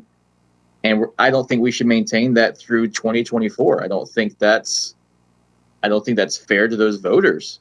They're not being accurately represented as we say they're supposed to be. So I think there's some major problems with us doing deferral. And again, I don't think it'd be approved anyways. So I would like to see the maps drawn towards population balance. I would love to have equity drawn in there, but I don't think we have the time. But I am happy to have us go ahead and concede the authority to the Board of Elections to actually choose the map. Thanks, Tim. Go ahead, Jesse. Thanks. Yeah, I mean, having the Board of Elections make the decision makes sense to me too. I'm curious, 10 years ago when this was done, what I'm hearing is there was an outside consultant hired, but then that outside consultant ultimately brought their recommendation back to the mayor and commission at that time, and the mayor and commission was the body that approved it, correct? That's right. So it was the Carl Vinson Institute of Government, and statewide they had a much greater role in map creation during that period. They had some sort of designated tasks that the state had provided them that has not been the case here in this cycle, at least. So I guess with that in mind, weird as this process is, I think we can all admit this process is a weird process. The idea of someone who's a data expert digging into the numbers and drawing maps just based on the data, and then this body giving a thumbs up on them to pass it along to the state delegation has been the process. And if the difference now from 10 years ago is instead of having to spend more money to hire someone from the outside, we've got this Geographic Information Office who can do the work in-house. We're not really talking about something that's opinionated, I mean, gerrymandering is a thing that occurs, but I think the presentation we got from Joseph here tonight shows that that is not at all the approach we're taking here. So, I think it was a pretty cut and dry, straightforward, like, here's where the census blocks are, here's where the people are, we centered dots everywhere, and now we're just trying to cut them up as evenly as possible. I mean, if that's what we're getting out of a map, that seems pretty much fact-based and outside of anyone's opinions or feelings, really. And that seems to me like the best we can do on this short timeline. I don't think anybody likes this short timeline. That presentation we got from the Association of County Commissioners, it was in Oconee County. There were a bunch of folks there, but that Carol referred to, that she and I were at, they said that everything's been pushed back about 5 months from what the standard timeline would be. So to give everybody a sense of why we're super rushing here, there's a 5-month delay from when the data was expected on a typical timeline, which means anyone, whether it's the Geospatial Information Office or anyone else, wouldn't have had time this time around. Nobody does right now. The other thing that they shared is there is a bill being pushed for by various board of elections officials to delay the primary next year, but it's pretty unclear whether the governor or the state house and senate are going to want to approve it. So it's not really something we can bank on. And then the other thing I think to keep in mind when we're talking about these local maps is that we're in a situation almost no other communities in Georgia are in. There are very few communities that actually have a non-primary election happening so immediately. So the situation we're in isn't really one that most people on the state level are really concerned with. All that to say, if we can get the local delegation to agree with us, I think that's great. If that's not clear going in, I think we're much better off doing something rather than nothing. And so I welcome whatever we can get from our data-based, cut and dry Geospatial Information Office. My last thought, since there seems to be this lingering question about super districts or not, and I saw Commissioner Wright put a comment in the chat, and I think if I'm reading that correctly, I would go her opinion that not going back to super districts is an opinion I share. We've had so much inconsistency every 10 years that I think the most consistent thing we can do, especially on the super condensed timeline, is keep a similar setup this time around. I also think there's some good economic arguments because it's just more expensive for everyone to have larger geographic areas to try to cover when people are trying to run. So that's all I got. Thanks, Jesse. Also, the Braves are up 5-4 at the top of the ninth. Freddie Freeman hit a home run to center field. So go Freddie. Any other thoughts before we wrap this session from commissioners? Of just a couple of comments, but I want to hear from any other commissioners. Appreciate everybody's input. I think this is why we have these work sessions, so that we can sort of aggregate these thoughts. And I think there've been some good ones tonight. Obviously, I think we all understand we're not in the ideal universe, both in terms of timeline and access to distinct opportunities.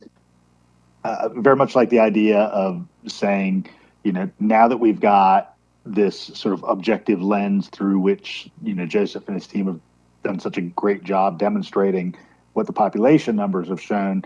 I like the idea of the Board of Elections sort of being the conduit for determination of maps that sort of takes us out of it. I'll say that,